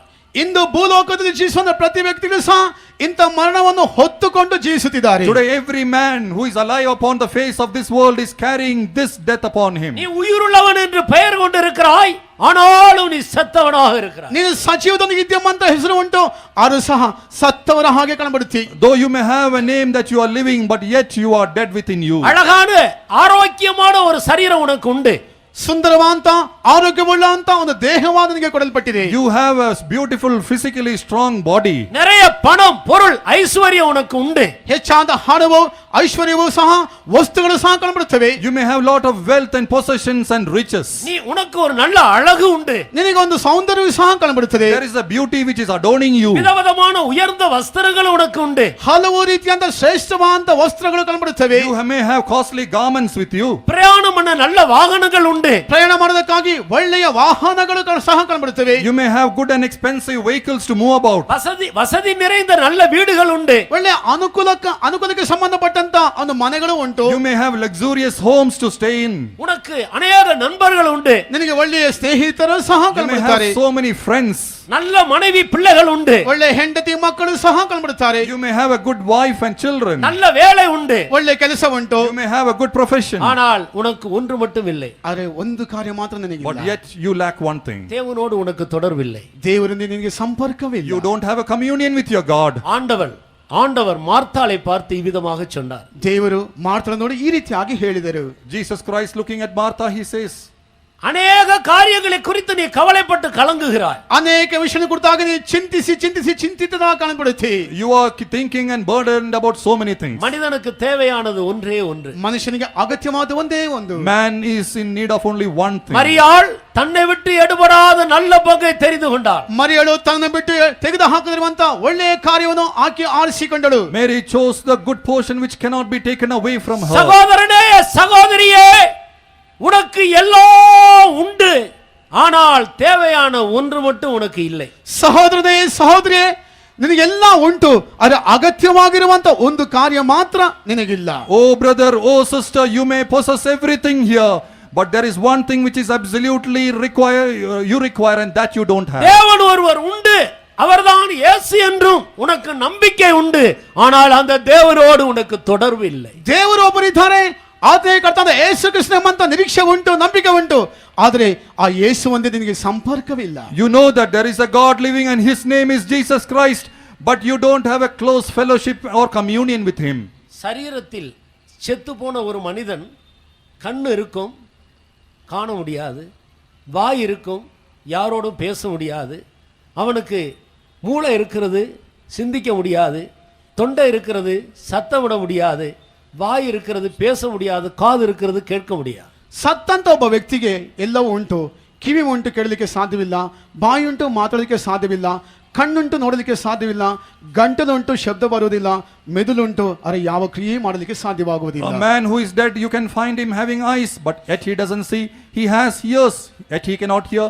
He may have a throat, yet he cannot speak. He may possess everything, but everything is in fact inactive. நான் ஒரு நாள் ஒரு சகோதரன் மரித்து விட்டார், அதை பார்க்கும்படியாக அங்கே போயிருந்தேன். ನಾನು ಒಮ್ಮೆ ಒಬ್ಬ ಸಹೋದರನ ಮೃತ್ಯು ಹೊಂದಿದರು, ಅವರನ್ನು ಕಾಣೋದಕ್ಕಾಗಿ ನಾನು ಅಲ್ಲಿಗೆ ಹೋಗಿದ್ದೆ. One day one brother had passed away and I had gone to that place to meet.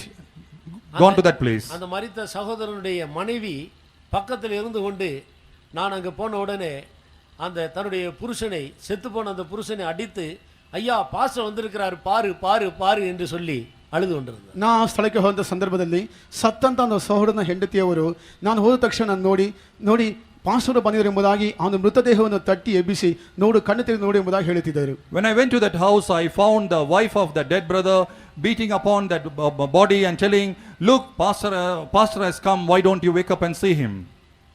அது எப்படி பார்க்கும்? ಹೇಗೆ ನೋಡಲಿಕ್ಕೆ How can he see? கண் இருக்கிறது, பார்க்கிறதில்லை. ಕಣ್ಣುಂಟು, ನೋಡಲಿಕ್ಕೆ ಸಾಧ್ಯವಿಲ್ಲ. Eyes are there, yet it cannot see. வாய் இருக்கிறது, பேசுகிறதில்லை. ಬಾಯಿ ಉಂಟು, ಮಾತಾಡಲಿಕ್ಕೆ ಸಾಧ್ಯವಾಗಲಿಲ್ಲ. There is a mouth, but yet it cannot speak. காது இருக்கிறது, நாம் கூப்பிடுகிற சத்தத்தை அது கேட்கிறதில்லை. ಕಿವಿ ಉಂಟು, ನಾವು ಕೇಳುವಂತ ಶಬ್ದವನ್ನು ಕೇಳಲಿಕ್ಕೆ ಸಾಧ್ಯವಿಲ್ಲ. Ears are there, yet when we call, it cannot be heard. என்ன நடந்தது? ಏನು ನಡೆಯಿತು? Then what happened? அவர் சரீரத்தில் மரித்து போனார். ತನ್ನ ದೇಹದಲ್ಲಿ ಮೃತ್ಯು ಹೊಂದಿಬಿಟ್ಟನು. In his physical body he had died. அவருக்குள்ள இருந்த ஆவி அவருடைய சரீரத்தை விட்டு போய்விட்டது. ಆತನಲ್ಲಿರುವಂತ ಆತ್ಮವಾದ ತನ್ನ ದೇಹವನ್ನು ಬಿಟ್ಟು ಹೋಯಿತು. The spirit that was found within his physical body has now gone away. அதே போலதான் பாவம் செய்கிற மனிதருக்குள்ளே இருக்கிறதான ஆவி அவனுக்குள்ள இருந்தாலும் தேவனை விட்டு அது பிரிந்து விடுகிறது. ಅದೇ ರೀತಿಯಾಗಿ ಪಾಪ ಮಾಡುವಂತ ಆತ್ಮವಾದು ಅವನಲ್ಲಿದ್ದರೂ ಸಹ ದೇವರನ್ನು ಬಿಟ್ಟು ಅಗಲಿ ಹೋಯಿತು. In the same manner, a person who is sinning, yet he may be alive, yet his spirit is far away from God. கண் இருக்கிறது, தேவனை காண முடியறதில்லை. ಕಣ್ಣುಂಟು, ಆದರೆ ದೇವರನ್ನು ಕಾಣಲಿಕ್ಕೆ He ಸಾಧ್ಯವಾಗಲಿಲ್ಲ. has got eyes, yet he cannot see his God. அவனுக்கு விசுவாசம் இல்லை. ಅವರಿಗೆ ನಂಬಿಕೆ There ಇಲ್ಲ. is no faith in him. வாய் இருக்கிறது, பேச முடியறதில்லை. ಬಾಯಿ ಉಂಟು, ಮಾತನಾಡಲಿಕ್ಕೆ He ಸಾಧ್ಯವಾಗುತ್ತಿಲ್ಲ. has got a mouth, yet he cannot speak. சரீரத்தில் அவயவங்கள் இருந்தாலும் தேவனுக்காக கிரியை செய்ய முடியறதில்லை. ದೇಹದಲ್ಲಿ ಅಂಗಾಂಗಗಳಿದ್ರೂ ಸಹ ದೇವರಿಗಾಗಿ ಕ್ರಿಯೆ ನಡೆಸಲಿಕ್ಕೆ ಸಾಧ್ಯವಾಗುತ್ತಿಲ್ಲ. He has got all the organs and the members of his body, yet he is not able to work and live for his அவருடைய God. ஆத்மா செத்து போனபடியினால் தேவனோடு தொடர்பற்றவனாக இருக்கிறான். ಆತ್ಮವಾದ ಮೃತ್ಯು ಹೊಂದದ್ರಿಂದ ದೇವರಲ್ಲಿರುವಂತ ಸಂಪರ್ಕವಾದ ಇಲ್ಲದೆ ಹೋಗಿಬಿಟ್ಟಿದೆ. Because the soul within him is dead, he has no fellowship and communion with his God. பாவம் செய்கிற ஒரு ஆத்மாவை மரணம் ஆண்டு கொண்டது. ಪಾಪ ಮಾಡುವಂತ ಆತ್ಮಲ್ಲಿ ಮರಣವಾದ ಆಳ್ವಿಕೆ ನಡೆಸುತ್ತಿದೆ. The soul which was sinning, now death has come in control of that body. அருமையானவர்களே, மரணம் தேவன் கொடுத்த ஒன்று அல்ல, மரணம் மனிதனால் உண்டாயிற்று என்று வேத வசனம் தெளிவாக சொல்லுகிறது. ಪ್ರಿಯರೇ, ಮರಣವನ್ನು ದೇವರು ಕೊಟ್ಟಂತ ಕಾರ್ಯವಲ್ಲ, ಅದು ಮನುಷ್ಯನಿಂದ ಉಂಟು ಮಾಡಲ್ಪಟ್ಟಂತ ಕಾರ್ಯ ಎಂಬುದಾಗಿ ದೇವರ ವಾಕ್ಯವು ಹೇಳುತ್ತದೆ. Dearly beloved, the scripture very clearly tells us that death is not something ordained by God. It has come as the result of man himself. 1 கொரிந்தியர் 15ஆம் அதிகாரம் 21வது வசனத்தை வாசித்து நம்முடைய கண்களை மூடுவோம். 1 ಕೊರಿಂಥಿಯರಿಗೆ ಬರೆದ ಪತ್ರಿಕೆ 15ನೇ ಅಧ್ಯಾಯ 21ನೇ ವಾಕ್ಯವನ್ನು ಓದಿ ನಮ್ಮ ನೇತ್ರಗಳನ್ನು ನಾವು ಮುಚ್ಚೋಣ. Now let us turn our attention to 1 Corinthians 15 chapter verse 21 and then we will close our eyes. மனுஷனால் மரணம் உண்டானபடியால் மனுஷனால் மரித்தோரின் உயிர்த்தெழுதலும் உண்டாயிற்று. ಮನುಷ್ಯನ ಮೂಲಕ ಮರಣವು ಉಂಟಾದ ಕಾರಣ ಮನುಷ್ಯನ ಮೂಲಕ ಸತ್ತವರಿಗೆ ಪುನರುತ್ಥಾನ ಉಂಟಾಗುವುದು. Since by man came death, by man came also the resurrection of the dead.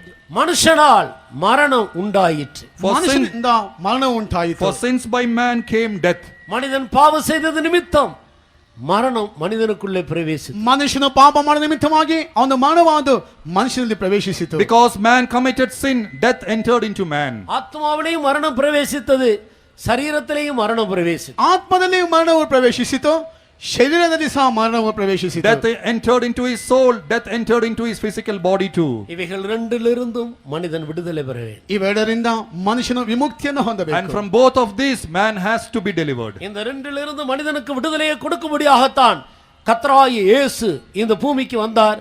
தேவனுடைய ஆவியானவர் இந்த பூமிக்கு அனுப்பப்பட்டார். ಈ ಎರಡರಿಂದ ಮನುಷ್ಯನ ಬಿಡುಗಡೆ ಹೊಂದಿಕೊಳ್ಳುವುದಕ್ಕಾಗಿ ಕರ್ತನಾದ ಯೇಸು ಕ್ರಿಸ್ತನ ಭೂಲೋಕಕ್ಕೆ ಬಂದನು. ದೇವರ ಆತ್ಮವು ಸಹ ಭೂಲೋಕಕ್ಕೆ It is ಕಳುಹಿಸಲ್ಪಟ್ಟಿತು. only to have a deliverance from both of this. Lord Jesus Christ came into this world and the Holy Spirit of God was given unto us. நீ உயிருள்ளவன் உயிருள்ளவள் என்று பெயர் கொண்டிருக்கிறாய். ನಿನಗೆ ಜೀವವುಳ್ಳವನು ಜೀವವುಳ್ಳವನು ಎಂಬಂತ ಹೆಸರು ನಿನಗೆ ಉಂಟು. Though you may have a name that you are living, ஆனாலும் நீ மரித்திருக்கிறாய். ಅದು ಸಹ ಸತ್ತವನಾಗಿದೆ. yet you are dead. தேவனோடு உனக்கு தொடர்பில்லை. ದೇವರೊಂದಿಗೆ ಸಂಪರ್ಕವಿಲ್ಲ. You don't have a proper fellowship with your God. இன்றைக்கு யார் எனக்கும் தேவனுக்கும் தொடர்பில்லாத ஒரு மனிதனாக நான் ஜீவிக்கிறேன் என்று உண்மையை ஒத்துக்கொண்டு தாழ்த்துகிறோமோ, இன்றைக்கு தேவனோடு தொடர்பு உண்டாகும்படி தேவன் அவர்களோடு இடைப்பட்டுக் கொண்டிருக்கிறார். ಇಂದು ದೇವರೊಂದಿಗೆ ಸಂಪರ್ಕವಿಲ್ಲದವನಾಗಿ ನಾನು ಜೀವಿಸುತ್ತಿದ್ದೆ ಎಂಬುದಾಗಿ ಯಾರೆಲ್ಲ ತಮ್ಮನ್ನು ತಗ್ಗಿಸಿಕೊಳ್ಳುತ್ತಾರೋ ಒಪ್ಪಿಸಿಕೊಳ್ಳುತ್ತಾರೋ ಅಂತವರಿಗೆ ದೇವರೊಂದಿಗೆ ಸಂಪರ್ಕ ಉಂಟಾಗುತ್ತದೆ. Those who will confess and say that I don't have a proper fellowship with God, and unto those people the Lord is now dealing that he might establish a contact once again. நாம் எல்லாரும் நம்முடைய முழங்கால்களை முடக்கி கண்களை மூடுவோம்.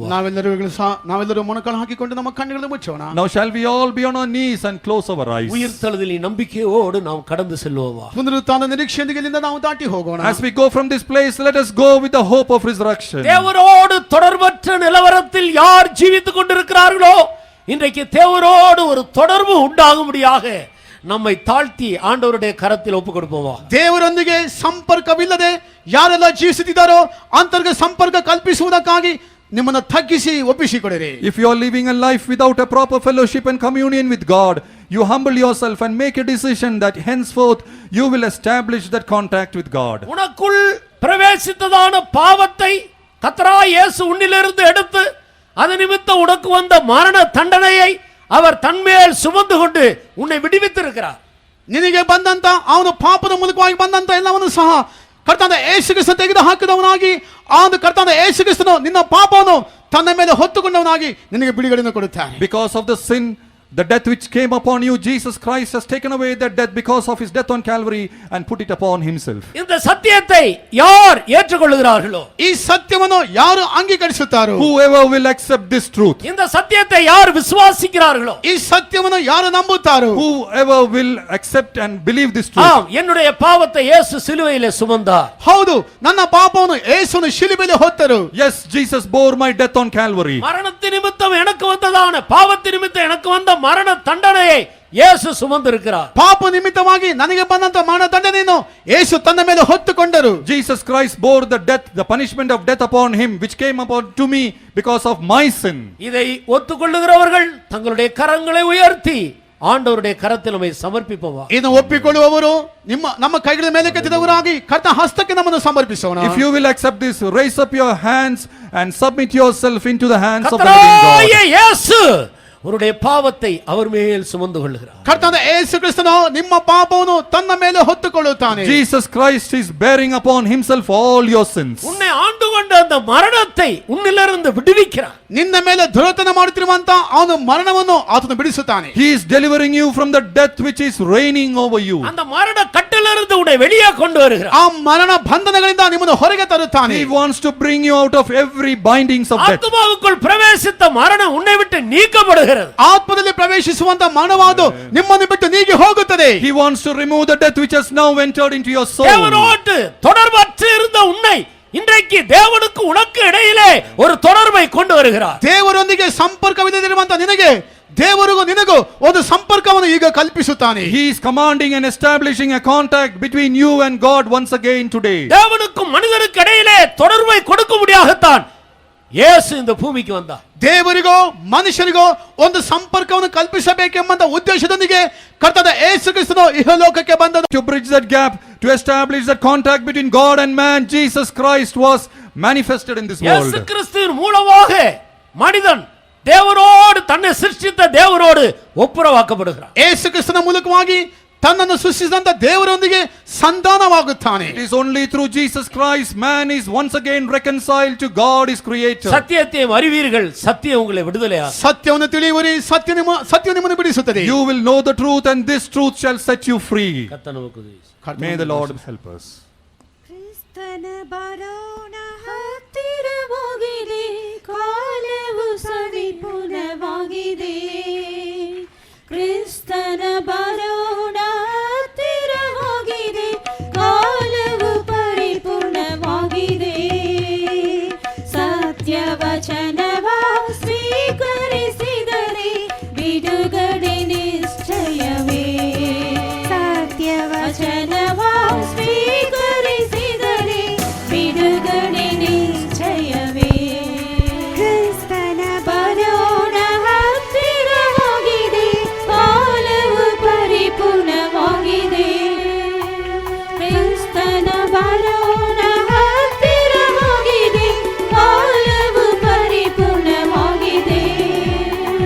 ಸತ್ಯವಚನವ ಸ್ವೀಕರಿಸಿದರೆ ಬಿಡುಗಡೆ ನಿಶ್ಚಯವೇ. ಸತ್ಯವಚನ